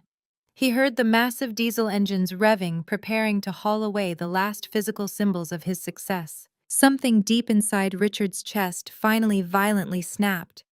The dam holding back decades of enabling pride and financial desperation completely ruptured. With what money? Richard roared, the sheer volume of his voice startling the nearby law enforcement officers. Madison recoiled, dropping her hands from his shirt. She stared at him, her eyes wide with pure shock. Her father had never yelled at her. He had yelled at the staff. He had yelled at my mother. He had spent his entire life screaming at me, but he had never ever raised his voice at his golden child. "Pay the bail," Richard mocked her, his voice dripping with concentrated venom. He stepped off the porch, advancing on Madison, forcing her to back up into the freezing snow.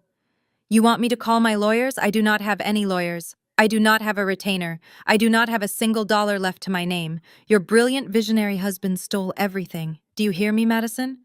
He took my cash, he took my credit, and he took my house to pay off his fraudulent debts." "Dad, stop it!" Madison cried, covering her ears, completely incapable of handling accountability. "You have emergency funds. You have the trust accounts."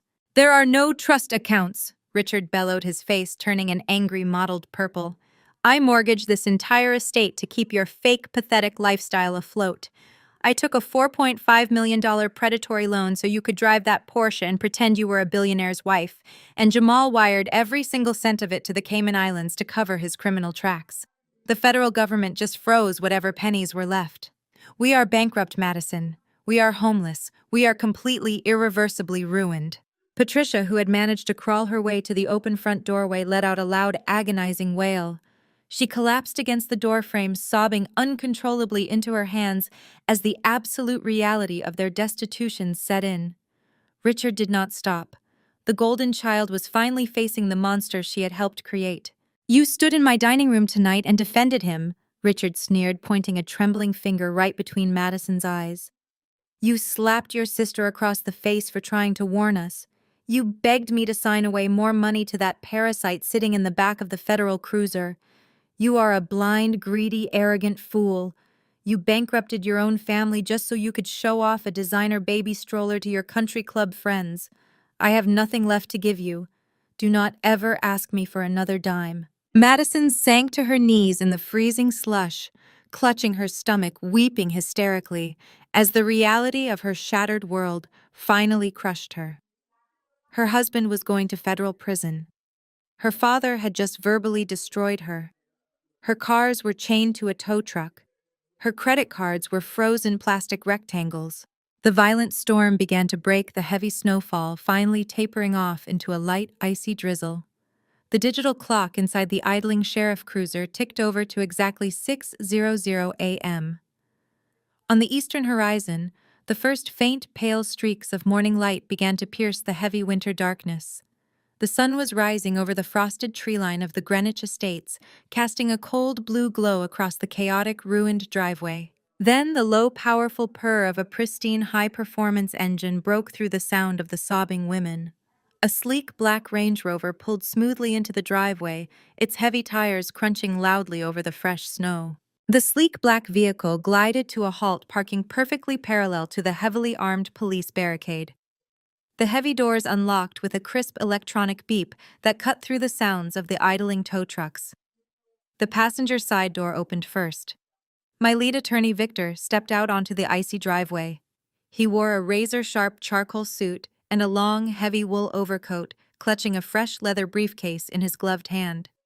He did not spare a single glance for Madison, who was still weeping in the slush, or Patricia, who was hyperventilating on the porch. Victor walked straight up to the county sheriff.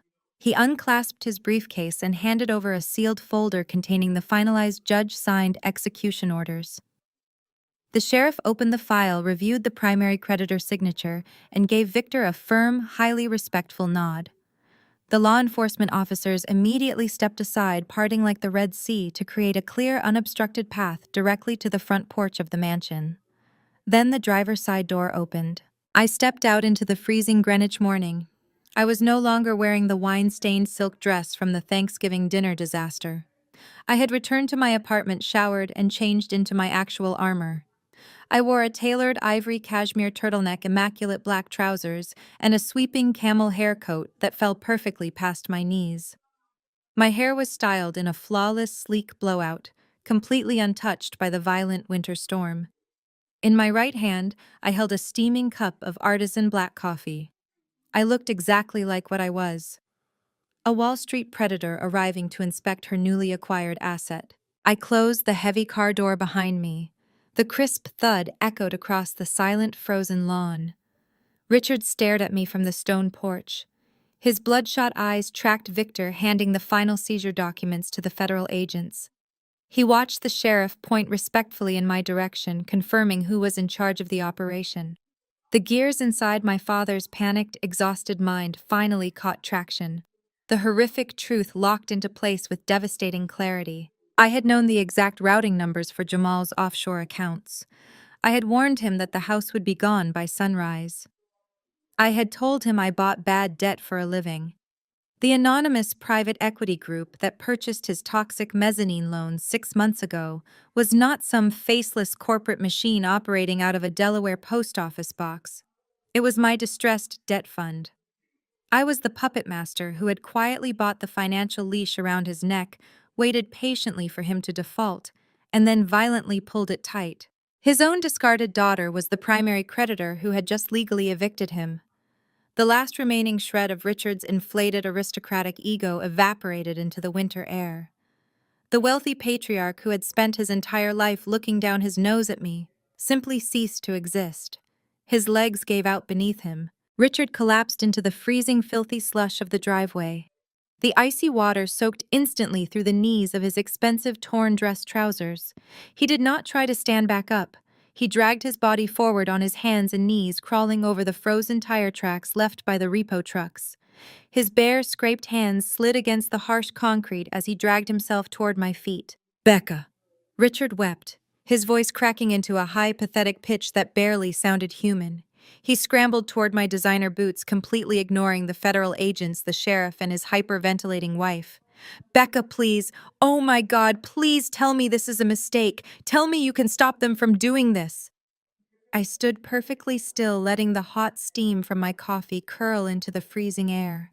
I looked down at the man who had banished me to the streets 15 years ago. "There is no mistake, Richard," I said, my voice as smooth and cold as the ice beneath his bleeding knees. The loan defaulted at midnight. The acceleration clause was triggered. The federal courts have granted full possession to the creditor. I own the house. I own the cars. I own the jewelry in the safe. I own every single thing inside those walls. Richard lunged forward and grabbed the hem of my camel hair coat. His bloody, trembling fingers left a faint, pathetic smudge on the pristine fabric.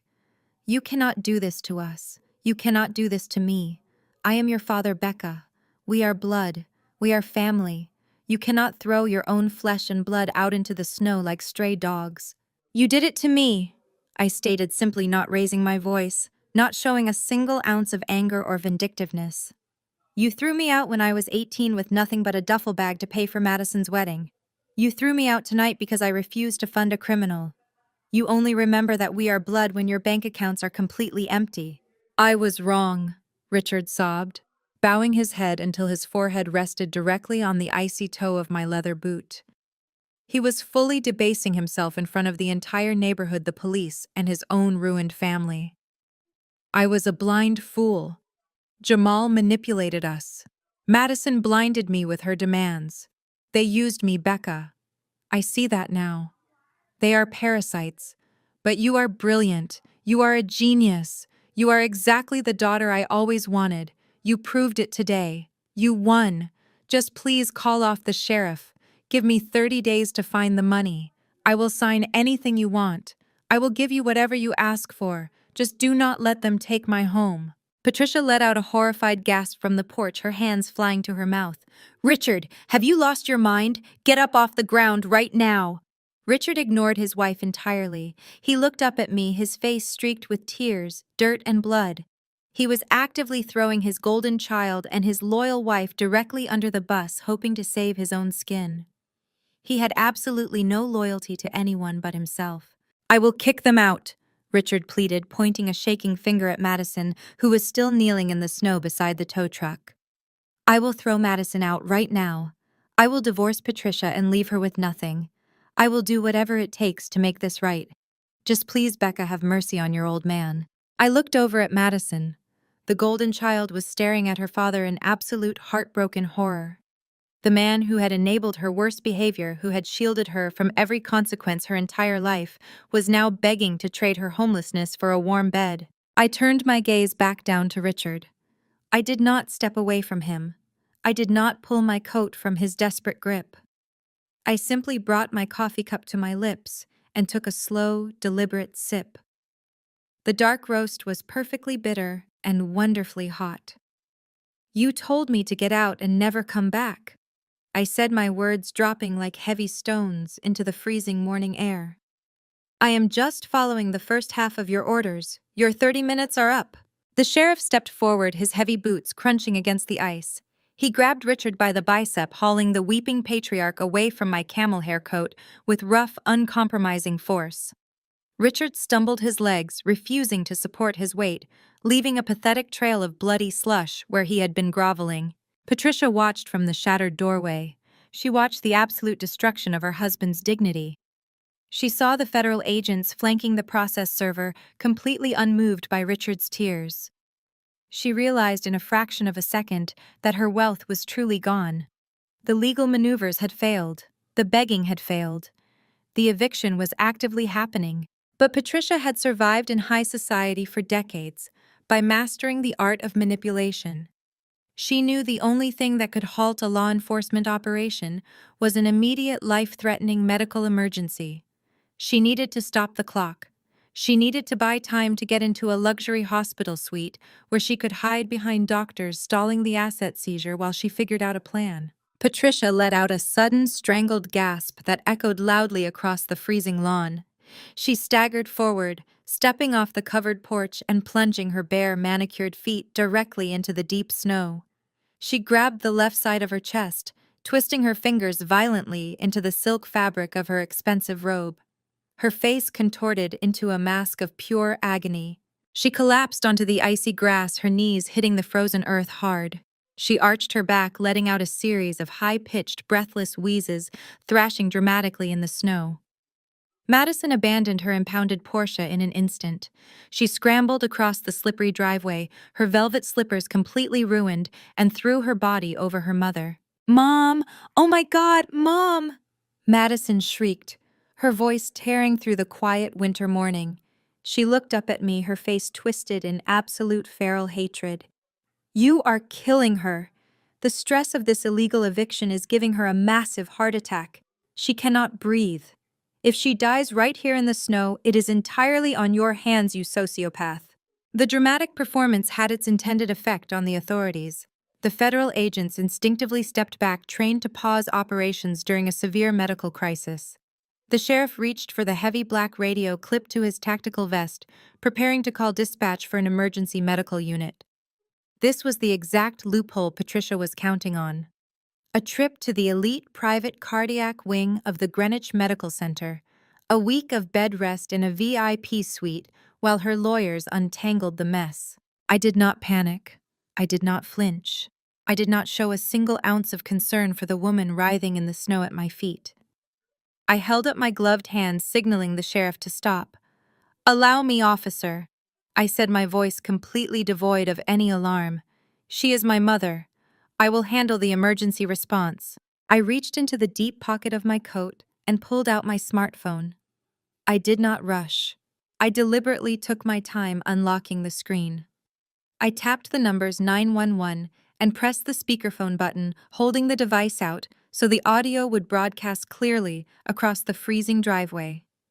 The emergency dispatcher answered immediately, her professional voice cutting through Madison's hysterical crying. 911, what is your emergency? Yes, good morning, I replied, speaking with the calm, flat cadence of a woman ordering a morning coffee. I need an ambulance dispatched to a residence in Greenwich. I clearly recited the address of the estate. We have a female in her 60s claiming to experience severe chest pains and shortness of breath. It appears to be a suspected cardiac event. Madison glared up at me, screaming over the speakerphone. Tell them to hurry! She is turning pale! Tell them to call ahead to the Mount Sinai Private Cardiovascular Wing. Dr. Evans is her personal cardiologist. The dispatcher heard the screaming in the background and typed rapidly. Understood, ma'am. Paramedics are en route. Due to the location, they will likely transport the patient to the Greenwich Private Medical Center.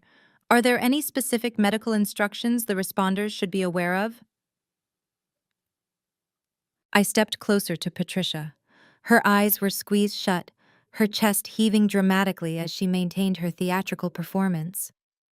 I made sure I was standing directly over her before I spoke back into the phone. Actually, there is a highly specific instruction regarding her transport, I said, my voice echoing coldly over the speakerphone. Please explicitly direct the responding paramedics to bypass any private clinics. The patient must be transported strictly to the County General Public Hospital downtown. Do not send her to Mount Sinai or Greenwich Medical. The dispatcher paused, clearly confused by the request coming from one of the wealthiest zip codes in the state. Ma'am, County General is a public trauma center. If the patient has premium insurance, the private facilities are much closer and better equipped for rapid cardiac triage. I looked directly down at Patricia's trembling eyelids. The patient no longer has premium health insurance, I stated, delivering the absolute brutal truth with surgical precision. Her top-tier medical policy was directly tied to a corporate holding account that has been completely liquidated and frozen under a federal fraud investigation as of midnight. She is entirely uninsured and completely insolvent. She has absolutely zero financial assets to her name. If you send her to a private clinic, they will refuse admission the second her financial background check bounces. She will have to go to the public emergency room and wait in the general triage line with the rest of the uninsured population. The effect of my words was instantaneous. It was nothing short of a medical miracle. The prospect of sitting for 12 hours in a crowded, underfunded public emergency room lobby, sitting shoulder to shoulder with the working-class people she had spent her entire life despising, was infinitely more terrifying to Patricia than losing her mansion. The dramatic, breathless wheezing stopped mid-gasp. The desperate clutching at her chest vanished. Her hands uncurled from her silk robe. Patricia opened her eyes, perfectly healthy, and sat straight up in the freezing snow. She brushed the icy slush off her expensive pajamas and glared up at me with unfiltered, murderous hatred. The fake heart attack was completely cured. Cancel the ambulance, Patricia snapped, her voice sharp, clear, and completely devoid of any medical distress. I smiled down at her, meeting her furious gaze. Cancel the ambulance, I repeated to the dispatcher. It appears the patient has made a miraculous and spontaneous recovery. Have a wonderful Thanksgiving. I ended the call and slipped the phone back into my coat pocket. I looked at the sheriff, who was staring at Patricia with absolute disgust, recognizing the manipulative stunt for exactly what it was. Her heart is perfectly fine, I said to the officers, taking another calm sip of my coffee. Proceed with the eviction. The federal agents immediately resumed their positions, marching past Patricia's shivering form and heading straight into the grand foyer to secure the perimeter. The sheer volume of the morning chaos had finally breached the insulated, soundproofed walls of the surrounding estates. Between the roar of the diesel tow trucks, the flashing emergency strobes, Jamal being tackled to the concrete, and Patricia's theatrical screaming, the pristine, enforced silence of the elite Greenwich neighborhood had been utterly shattered. Across the wide, snow-covered street, massive iron gates hummed open. Heavy oak front doors swung wide. The absolute worst nightmare of my parents was materializing right before their eyes in the cold light of dawn. Their neighbors were waking up. These were not average bystanders. These were the titans of industry, the hedge fund managers, the country club board members, and the elite socialites that Richard and Patricia had spent 3 decades aggressively trying to impress. They stepped out onto their sprawling colonnaded porches, wrapped in thick cashmere robes and expensive winter coats. Directly across the street, the CEO of a major pharmaceutical company stood on his driveway, holding a mug of tea, watching the spectacle with undisguised fascination. Next door, the chairwoman of the annual charity gala, a woman my mother had desperately brown-nosed for years to get on the steering committee, was leaning over her stone balcony. And they were not just watching, they were holding up their smartphones. The bright, sharp flashes of camera lenses pierced the morning twilight. They were recording the entire raid. They were filming the federal agents hauling boxes of evidence out of the house. They were filming the tow trucks chaining up the Mercedes and the Porsche. And most devastatingly, they were filming Richard and Patricia kneeling in the filthy, freezing slush of their own driveway, completely stripped of their wealth and dignity. The social execution was absolute. Richard looked up from the ice and saw the glowing screens of the smartphones pointed directly at his ruined face. The financial destruction had broken his spirit, but this public humiliation utterly destroyed his soul. For a narcissist who had built his entire identity on the perception of superiority, being recorded as a destitute fraud by his own peers was a fate far worse than death. He scrambled backward like a frightened animal trying to hide behind the thick stone pillars of the porch. He threw his frozen, bleeding hands over his face, attempting to shield himself from the camera lenses. He whimpered a hollow, broken sound, completely paralyzed by the shame of his public exposure. Patricia crawled toward the hedges, wrapping her soaked, mud-stained silk robe tightly around her shivering shoulders, desperately trying to hide her face from the very women she had bragged to just yesterday. While her parents wallowed in the paralyzing agony of their destroyed social standing, Madison experienced a very different reaction.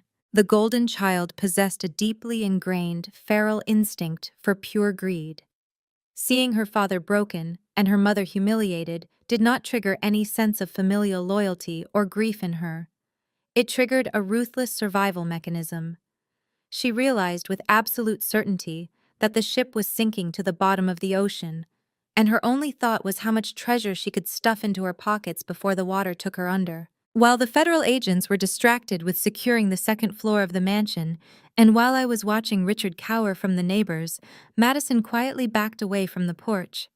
She slipped into the shadows of the grand foyer, disappearing into the chaotic interior of the house. I took another slow sip of my coffee, feeling the warmth spread through my chest. I did not need to chase her. I simply gave a subtle, silent nod to my lead attorney. Victor, who had been standing like a sentinel near the edge of the driveway, adjusted his wool overcoat and tracked Madison's trajectory. He moved with the quiet, lethal efficiency of a corporate shark. 5 minutes later, Madison re-emerged from the side door of the mansion, hoping to bypass the police barricade at the front entrance. She was practically sprinting down the icy flagstone path that led toward the street, keeping her head down to blend into the shadows of the tall, manicured privacy hedges. Tucked tightly under her arm, pressed hard against her pregnant belly, was a massive, matte black crocodile skin Hermes Birkin bag. It was the crown jewel of her designer collection, a bag that retailed for more than most people made in a year. But it was not hanging gracefully from her forearm like a luxury accessory. She was clutching it like a duffel bag. The heavy leather seams were bulging outward in an unnatural, distorted shape. The top flap of the bag was strained to its absolute limit, unable to clasp shut, because the interior was stuffed to the point of bursting. Madison thought she had found a blind spot in the perimeter. She thought her status as a pregnant woman would make her invisible to the tactical teams securing the property. She reached the end of the stone path, stepping out toward the street, ready to hail a cab and vanish with her looted treasure. Victor stepped out from behind the tall hedges, moving directly into her path. He stood perfectly square, blocking her escape route to the street. He did not say a word at first. He just looked down at her with the cold, unyielding gaze of a man who seized assets for a living. Madison gasped, stumbling backward on the icy pavement. She pulled the bulging Birkin bag even tighter against her chest, her knuckles turning white as she gripped the crocodile leather handles. She tried to shoulder past him, instantly deploying her usual entitled aggressive attitude. Get out of my way! Madison hissed, her voice trembling with panic and rage. She tried to step to the left, but Victor mirrored her movement, effortlessly blocking the path. I am pregnant, I am freezing, and I am leaving this property. You cannot legally hold me here. This is my personal handbag. Step aside before I press charges for harassment. Victor did not flinch. He did not yield a single inch of ground.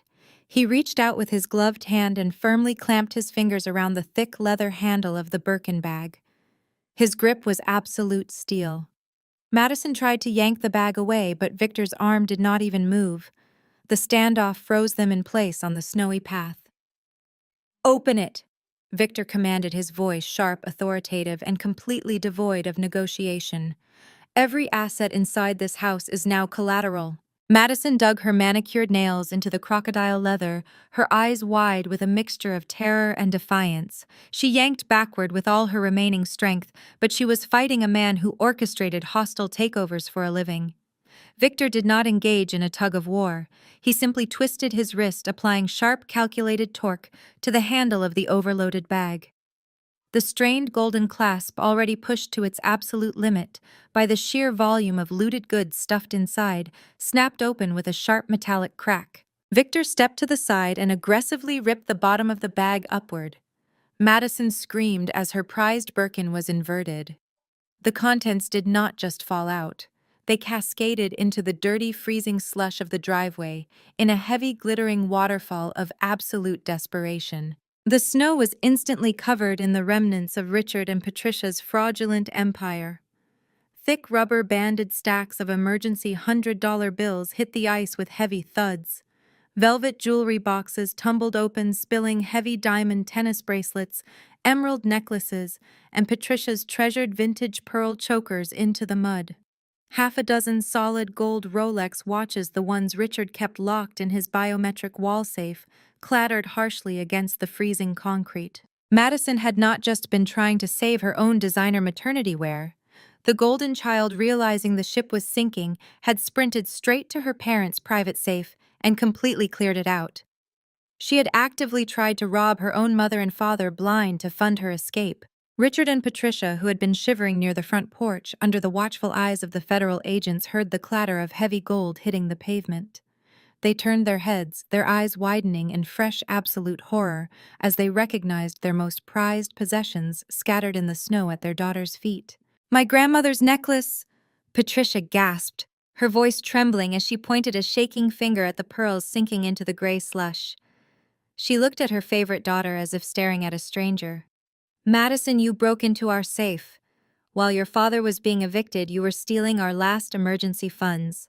Madison dropped the empty Birkin bag. She fell to her knees in the freezing mud, frantically clawing at the icy snow, trying to scoop up the scattered stacks of wet cash and shove them into the pockets of her silk pajamas. "It is my inheritance!" she shrieked, her voice completely unhinged. "You promised me this money, Dad. You said I would never have to struggle. I need this for the baby. Jamal is gone. I need the cash." The county sheriff, who had been monitoring the perimeter, marched heavily down the stone pathway. He did not ask her to stop. He reached down, grabbed Madison by the back of her silk collar, and hoisted her roughly to her feet. "Step away from the seized assets right now," the sheriff commanded, his voice booming with absolute unforgiving authority. "Every single item on the ground is now the legal property of the primary creditor. If you attempt to conceal or remove one more dollar bill from this property, I will place you in handcuffs for grand larceny and obstruction of justice." Madison froze, her wet hands hovering over a glittering Rolex. She looked up at the sheriff, then over at the federal agents who were currently shoving her husband into the back of a transport vehicle. The sheer terrifying reality of federal prison finally pierced her delusion. She slowly stood up, stepping back from the pile of looted wealth, sobbing uncontrollably into her freezing hands. Victor signaled to one of the process servers waiting near the porch. The young man walked forward carrying a standard cardboard box of heavy-duty black plastic construction trash bags. He snapped 3 of the large bags off the roll, the thick plastic rustling loudly in the quiet winter morning. Victor took the bags and walked up the stone steps. He handed one directly to Richard, one to Patricia, and threw the third one into the snow at Madison's feet. You have exactly 5 minutes to re-enter the premises under armed escort, Victor announced, projecting his voice so the entire ruined family could hear their final terms. You may gather essential non-luxury clothing. You may gather basic toiletries and required prescription medications. You are strictly forbidden from packing electronics, designer accessories, jewelry artwork, or financial documents. If you attempt to hide any high-value collateral in these bags, you will be arrested for theft. When your 5 minutes are up, you will walk out of those doors, and you will never step foot on this property again. Patricia stared at the cheap black plastic bag in her trembling hands. The woman who had spent 30 years organizing charity galas and bragging about her imported Italian luggage was now being ordered to pack her entire existence into a garbage bag. She looked at Richard silently, begging him to fix it to find a loophole to wake her up from this nightmare. Richard did not look at her. He took his black trash bag, his shoulders slumping in total irreversible defeat, and shuffled through the shattered doorway of his former mansion, flanked heavily by an armed federal agent. The next 5 minutes were a masterclass in psychological devastation. Through the large bay windows, the neighbors watched as the wealthy, arrogant family scrambled frantically through their own home like common looters. They stuffed wool sweaters, socks, and basic winter coats into the black plastic. Madison wept hysterically as an agent forced her to leave her massive collection of designer shoes behind. Patricia hyperventilated as she bypassed her walk-in closet of fur coats, grabbing only a pair of sweatpants and a heavy winter parka. Exactly 5 minutes later, the sheriff ordered them out. They marched out onto the front porch. The contrast was staggering. Just yesterday, they had stood on this very porch, radiating wealth, power, and untouchable arrogance. Now they stood shivering in the biting wind, their hair disheveled, their faces bruised and stained with tears, each clutching a single black garbage bag filled with cheap clothing. They looked exactly like what they were: bankrupt, evicted, and utterly ruined. I stood at the base of the stone steps, my camel hair coat perfectly pristine, sipping the last warm drop of my coffee. I watched them trudge heavily down the icy path toward the street edge, entirely stripped to the bone. They had no cars, they had no cash, they had absolutely nowhere to go. I stepped up onto the expansive stone porch of my newly acquired multi-million-dollar asset. I reached into my coat pocket and pulled out my smartphone. I opened the encrypted smart home application that my tech team had forcibly bypassed and seized from Richard's server just moments ago. The heavy custom oak front door stood wide open, the cold wind blowing through the grand foyer.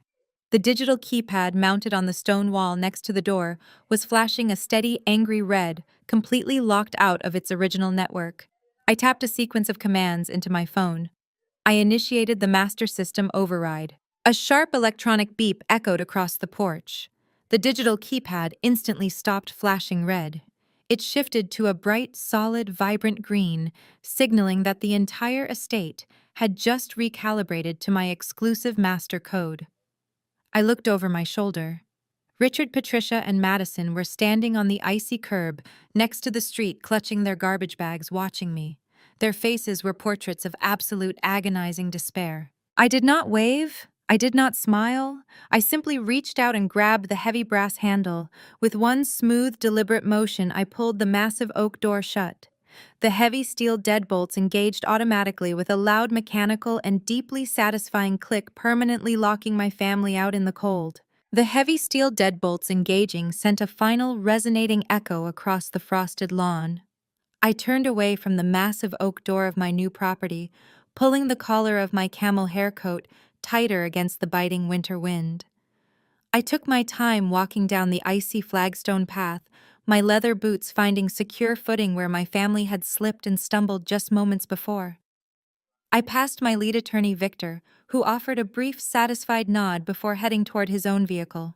At the edge of the driveway, the federal agents were concluding their business with Jamal. The aggressive swagger that had defined my brother-in-law was entirely absent. The sharp, tailored lines of his expensive suit were destroyed, the fabric torn and stained with blood from his brawl with Richard. The heavy metal handcuffs severely restricted his movements as an agent pressed a hand onto his head, forcing him to duck into the back of the dark federal cruiser. Jamal tried to crane his neck, searching the snowy curb for Madison, perhaps hoping for one last display of wifely devotion. Madison did not even look at him. She sat on the icy concrete curb, her arms wrapped tightly around her shivering frame, completely abandoning the man who had promised her a billionaire lifestyle. The heavy door of the Federal cruiser slammed shut with a definitive metallic thud, sealing Jamal inside the mobile cage. The driver shifted into gear, the tires crunching over the salt and snow as the vehicle carried the fraudulent tech executive away toward a federal holding facility. Simultaneously, the two massive diesel tow trucks shifted their heavy gears. Black exhaust plumed into the pale morning sky as the drivers navigated the wide circular driveway. The heavy steel chains clanked loudly against the undercarriages of the seized luxury vehicles. I stood by the door of my Range Rover and watched the bright white Porsche Cayenne and the matte black Mercedes G-Wagon get hauled unceremoniously down the street. The amber rotation lights flared against the snowy tree branches, fading slowly into the distance, until the roaring engines became nothing but a quiet hum. The driveway was now entirely empty, stripped of every single status symbol my parents and sister had worshipped. I turned my attention to the curb. Richard, Patricia, and Madison were huddled together on the frozen concrete, surrounded by the remnants of the brutal winter storm. They had been reduced to sitting directly on their cheap black plastic trash bags to keep their bare skin off the freezing ice. Richard stared blankly at his scraped, bleeding hands, his jaw bruised and swollen from the fight with Jamal. The patriarch who had ruled his household with iron-fisted arrogance was completely hollowed out. Patricia was shivering violently in her mismatched sweatpants and heavy parka, her perfectly highlighted hair plastered to her wet forehead. She kept looking up and down the wealthy street, terrified that the neighbors might still be watching her ultimate degradation from their warm, luxurious porches. Madison sat curled into a tight ball, her ruined velvet slippers soaking in a puddle of freezing slush, her face buried in her knees as she wept with loud, ragged gasps. They were entirely isolated. No friends were coming to rescue them. No high-priced fixers were answering their calls. They had no cash to hail a taxi and nowhere to go even if they could afford the fare. I opened the heavy door of my Range Rover and climbed into the driver's seat. The heated leather embraced me instantly, pushing away the sharp winter chill. I started the engine, the powerful motor humming smoothly to life.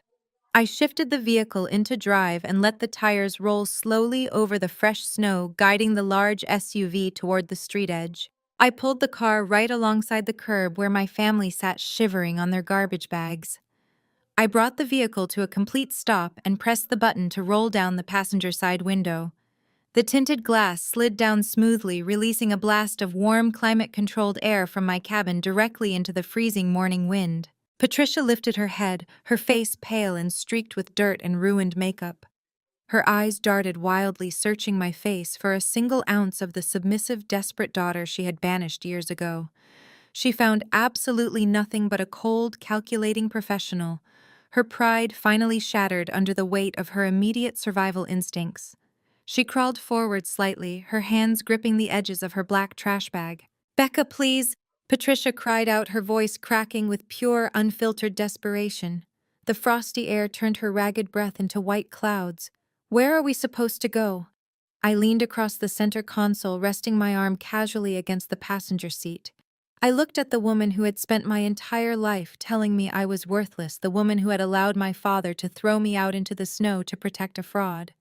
I offered her a bright, completely genuine smile. "Try a homeless shelter," I said, my voice crisp and cheerful, cutting right through the miserable winter wind. "I hear they serve great turkey on Thanksgiving." I did not wait for her reaction. I did not care to see the fresh wave of horror wash over her face. I pressed the button to roll the tinted window back up, sealing off the freezing air and the pathetic sounds of my family weeping on the curb. I pressed my foot firmly onto the accelerator. The Range Rover surged forward, leaving Richard, Patricia, and Madison completely abandoned in the snow, surrounded by the icy wreckage of their own making. 3 months later, the brutal winter storms had long since melted away, replaced by the crisp, biting winds of early spring in Manhattan. I sat at the head of a massive polished glass conference table in my midtown office, finalizing the quarterly reports for my distressed debt fund. The aggressive acquisition of Richard's loan portfolio had yielded a phenomenal return on investment, solidifying my firm's reputation as a ruthless entity in the secondary market. The financial world praised my tactical brilliance, entirely unaware of the deep personal history tied to that specific ledger. My assistant stepped into the boardroom, handing me a freshly printed legal brief. I scanned the top sheet, my eyes catching the updated docket numbers for the Federal Circuit Court. The wheels of justice moved slowly, but they moved with absolute certainty. Jamal was currently sitting in a maximum security detention center, his request for bail denied a second time due to extreme flight risk. The federal prosecutors had uncovered even more offshore accounts, guaranteeing that his upcoming trial would end in a lengthy, devastating prison sentence. I signed the bottom of the brief and handed it back to my assistant, my mind shifting seamlessly to my afternoon schedule. The legal briefs on my desk painted a vivid picture of absolute devastation. Jamal was not just denied bail.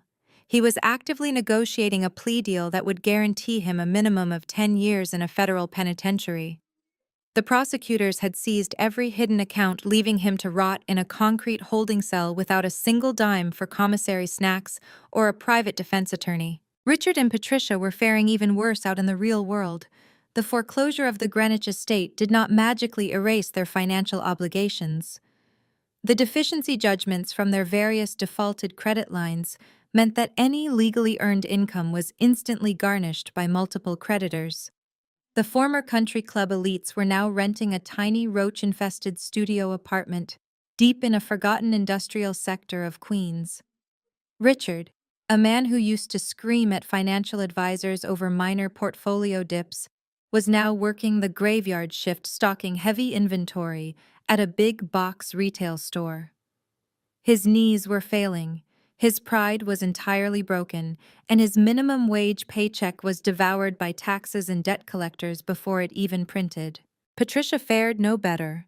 The woman who once spent $10,000 on a single weekend spa retreat now spent 8 hours a day standing on her swollen feet, folding cheap synthetic sweaters at a discount clothing outlet. Her hands were calloused, her social circle had completely evaporated, and her former bridge club friends pretended they did not know her when they accidentally crossed paths. They had nothing left but their resentment and the miserable cramped walls of their apartment. But the most poetic execution of karma belonged to Madison. The golden child was currently in her third trimester, heavily pregnant and completely abandoned. When the federal agents hauled Jamal away, Madison had immediately filed for divorce, desperately hoping to sever herself from his criminal liability and shield whatever hidden cash she thought she could salvage. It was a spectacular failure. The government seized her frozen bank accounts, liquidated her jewelry, and flagged her social security number. Stripped of her fraudulent wealth and her enabling parents, Madison faced the ultimate terror for a spoiled socialite.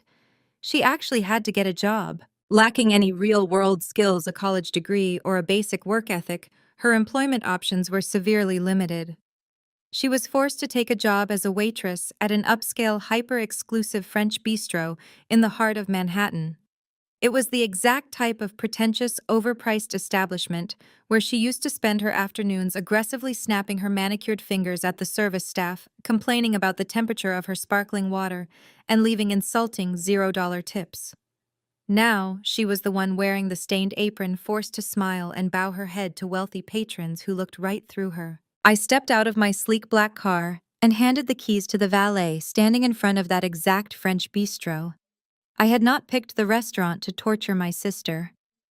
My newest client, a ruthless real estate developer, had chosen the location for our introductory lunch. The universe simply possessed a phenomenal razor-sharp sense of irony. I walked through the heavy glass doors, the warmth of the bustling restaurant enveloping me. I wore a sharp-tailored navy blue power suit, my heels clicking confidently against the polished mosaic floor. The maitre d' greeted me immediately, recognizing my name from the exclusive reservation list, and escorted me to a prime corner booth bathed in natural light.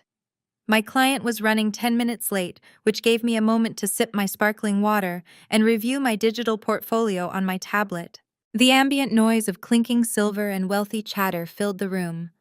I kept my eyes on my screen focused entirely on the upcoming negotiation. I heard the soft, hesitant scuff of rubber-soled work shoes approaching my table. Good afternoon. Welcome to Le Petit Jardin. My name is Madison, and I will be taking care of you today. Can I start you off with an appetizer, or perhaps a look at our wine selection? The voice was exhausted, strained, and painfully familiar. It lacked the arrogant, piercing shriek that usually defined her tone. It was the beaten, submissive voice of a service worker desperate not to anger a high-paying customer. I slowly locked my tablet screen. I placed it gently onto the pristine white tablecloth. Then I looked up. Madison was standing next to my booth. She wore a tight, uncomfortable black uniform shirt that stretched awkwardly over her pregnant belly. A thick white canvas apron was tied around her waist, stained near the pocket, with what looked like balsamic vinaigrette. Her hair, which used to cost hundreds of dollars to maintain, was pulled back into a messy, frizzy knot. She held a cheap plastic notepad and a pen, her posture slumped from carrying heavy trays all afternoon. She had not looked at my face when she delivered her rehearsed greeting. Her eyes had been focused on her notepad. But when the silence stretched on for a fraction of a second too long, Madison finally looked up. Her pen slipped from her trembling fingers and clattered loudly onto the marble floor. All the blood rushed out of her face, leaving her completely pale. Her eyes widened in absolute, unadulterated horror. She stumbled backward, her rubber shoes squeaking against the tile, nearly crashing into a busboy carrying a tray of empty glasses. The realization hit her with the crushing weight of a falling building. The wealthy, untouchable client she was assigned to serve the woman she had to fetch bread and pour water for was the sister she had slapped across the face and banished into the snow. I did not smile. I did not glare. I simply looked up at her with the polite, empty patience of a patron waiting for their table service to begin. Madison stood completely paralyzed, her chest heaving under her stained uniform, her eyes locked onto mine as if looking at a ghost. The busboy behind her cleared his throat loudly, annoyed by the sudden roadblock she had created in the narrow dining aisle. The sharp sound snapped Madison out of her trance. She quickly crouched down her swollen belly, making the movement incredibly awkward, and fumbled to pick up her dropped pen from the mosaic tile.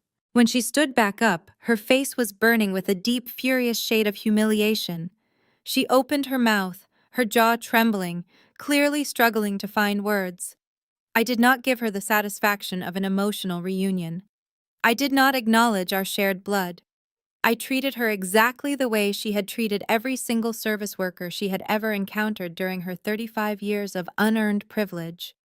I treated her like she was completely invisible. "I will take the sparkling water, please," I said, my voice crisp, professional, and entirely dismissive. "With a slice of lemon. And we will need a few more minutes with the appetizers. My associate is running slightly behind." Madison swallowed hard, her throat visibly bobbing. She wanted to scream. I could see the old entitled rage flashing behind her tired eyes. She wanted to throw the menu storm out of the restaurant and demand respect. But the harsh, heavy chains of her new reality anchored her firmly to the floor. She had rent due. She had a baby coming. She had no husband to bail her out, and no father to fund her tantrums. She was trapped in the cold, unforgiving world she had mocked her entire life. "Right away, ma'am," Madison whispered, her voice completely defeated. She turned on her rubber-soled shoes and hurried toward the service station. My real estate client arrived a few minutes later, a sharp, aggressive developer looking to secure funding for a massive commercial project. We dove straight into the negotiations. For the next hour, Madison was forced to wait on us hand and foot. She had to approach the table with her head bowed, carefully pouring San Pellegrino into my crystal glass, her hands shaking so badly that the bottle clinked loudly against the rim. She had to stand silently while I confidently dissected a $50 million contract, listening as a powerful man deferred to my financial expertise. The ultimate torture for Madison was not that I was mocking her, it was my absolute chilling indifference. I did not make snide comments about her uniform. I did not accidentally spill wine on her apron to return the favor from Thanksgiving. I simply let her perform her menial labor, completely ignoring her presence, while I wielded the kind of corporate power she used to pretend Jamal possessed. When the lunch concluded and the developer shook my hand to seal our lucrative deal, Madison returned to clear our plates. She used a small metal crumber to meticulously scrape the breadcrumbs off the white tablecloth right in front of my chest. It was the absolute lowest point of her life, performing manual labor for the sister she had slapped and banished. She placed the leather check folder on the table. I did not look at the total. I pulled out my heavy metal corporate card and handed it to her. She processed the payment and returned the slip for my signature.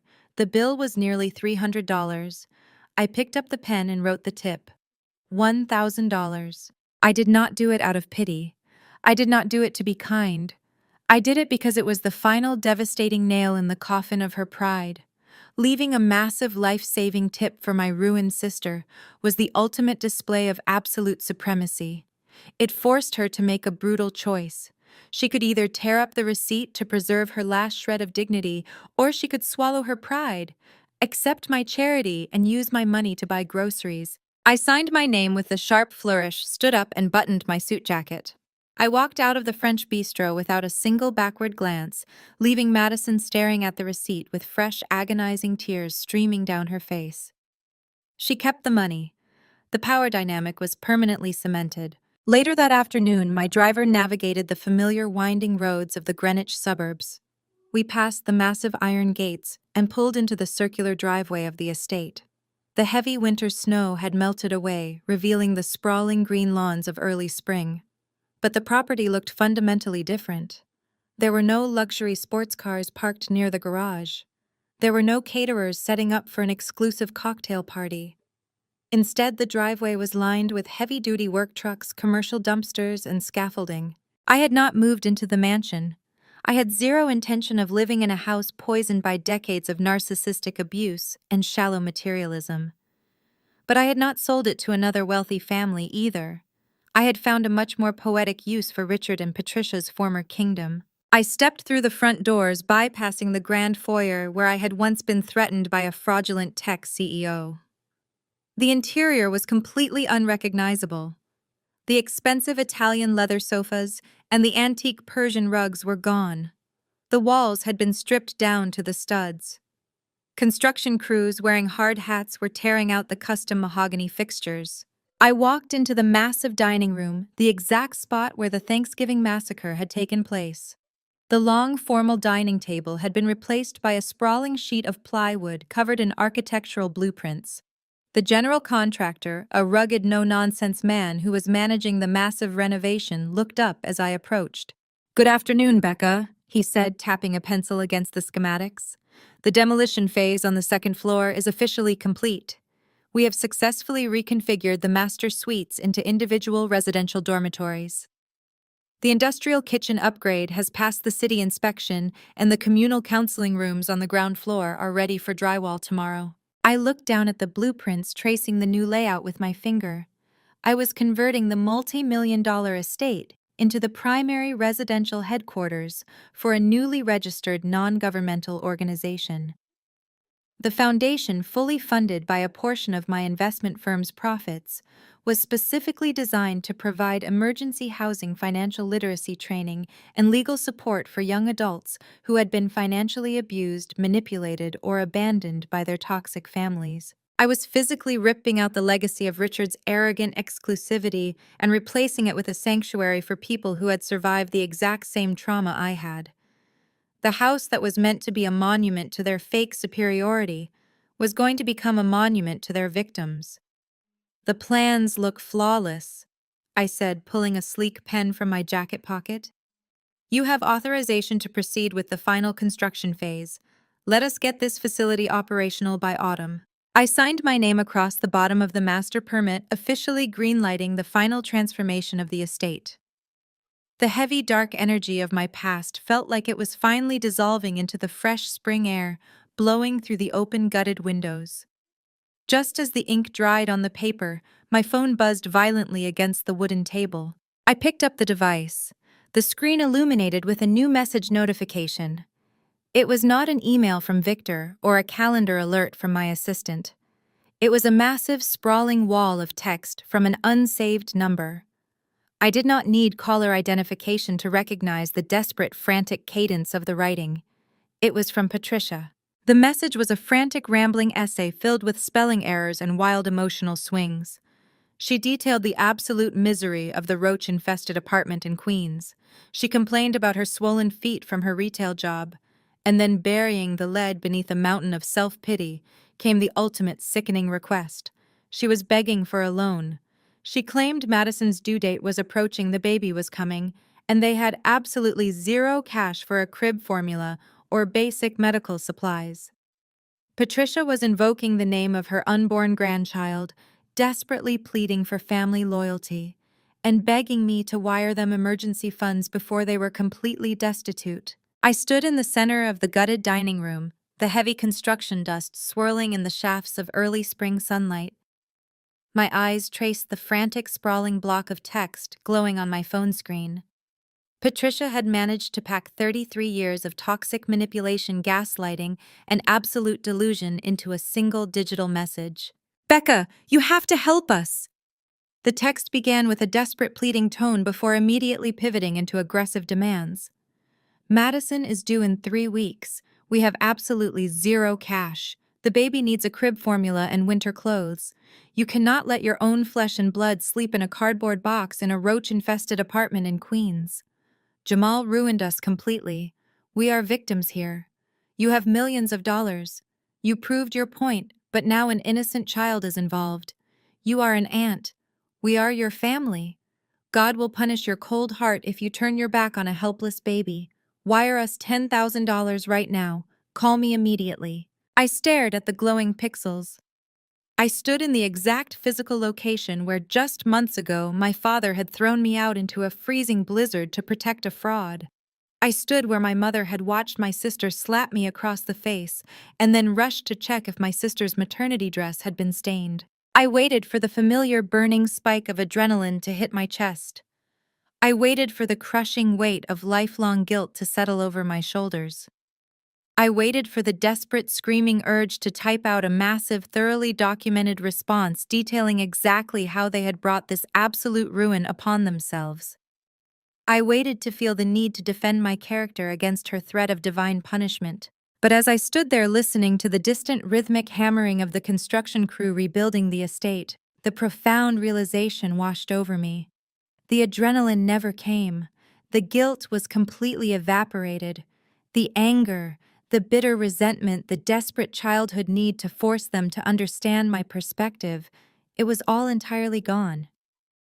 I looked at the message, and I felt absolutely nothing. There was no sadness. There was no joy. There was no petty, vindictive thrill at reading my mother beg for scraps.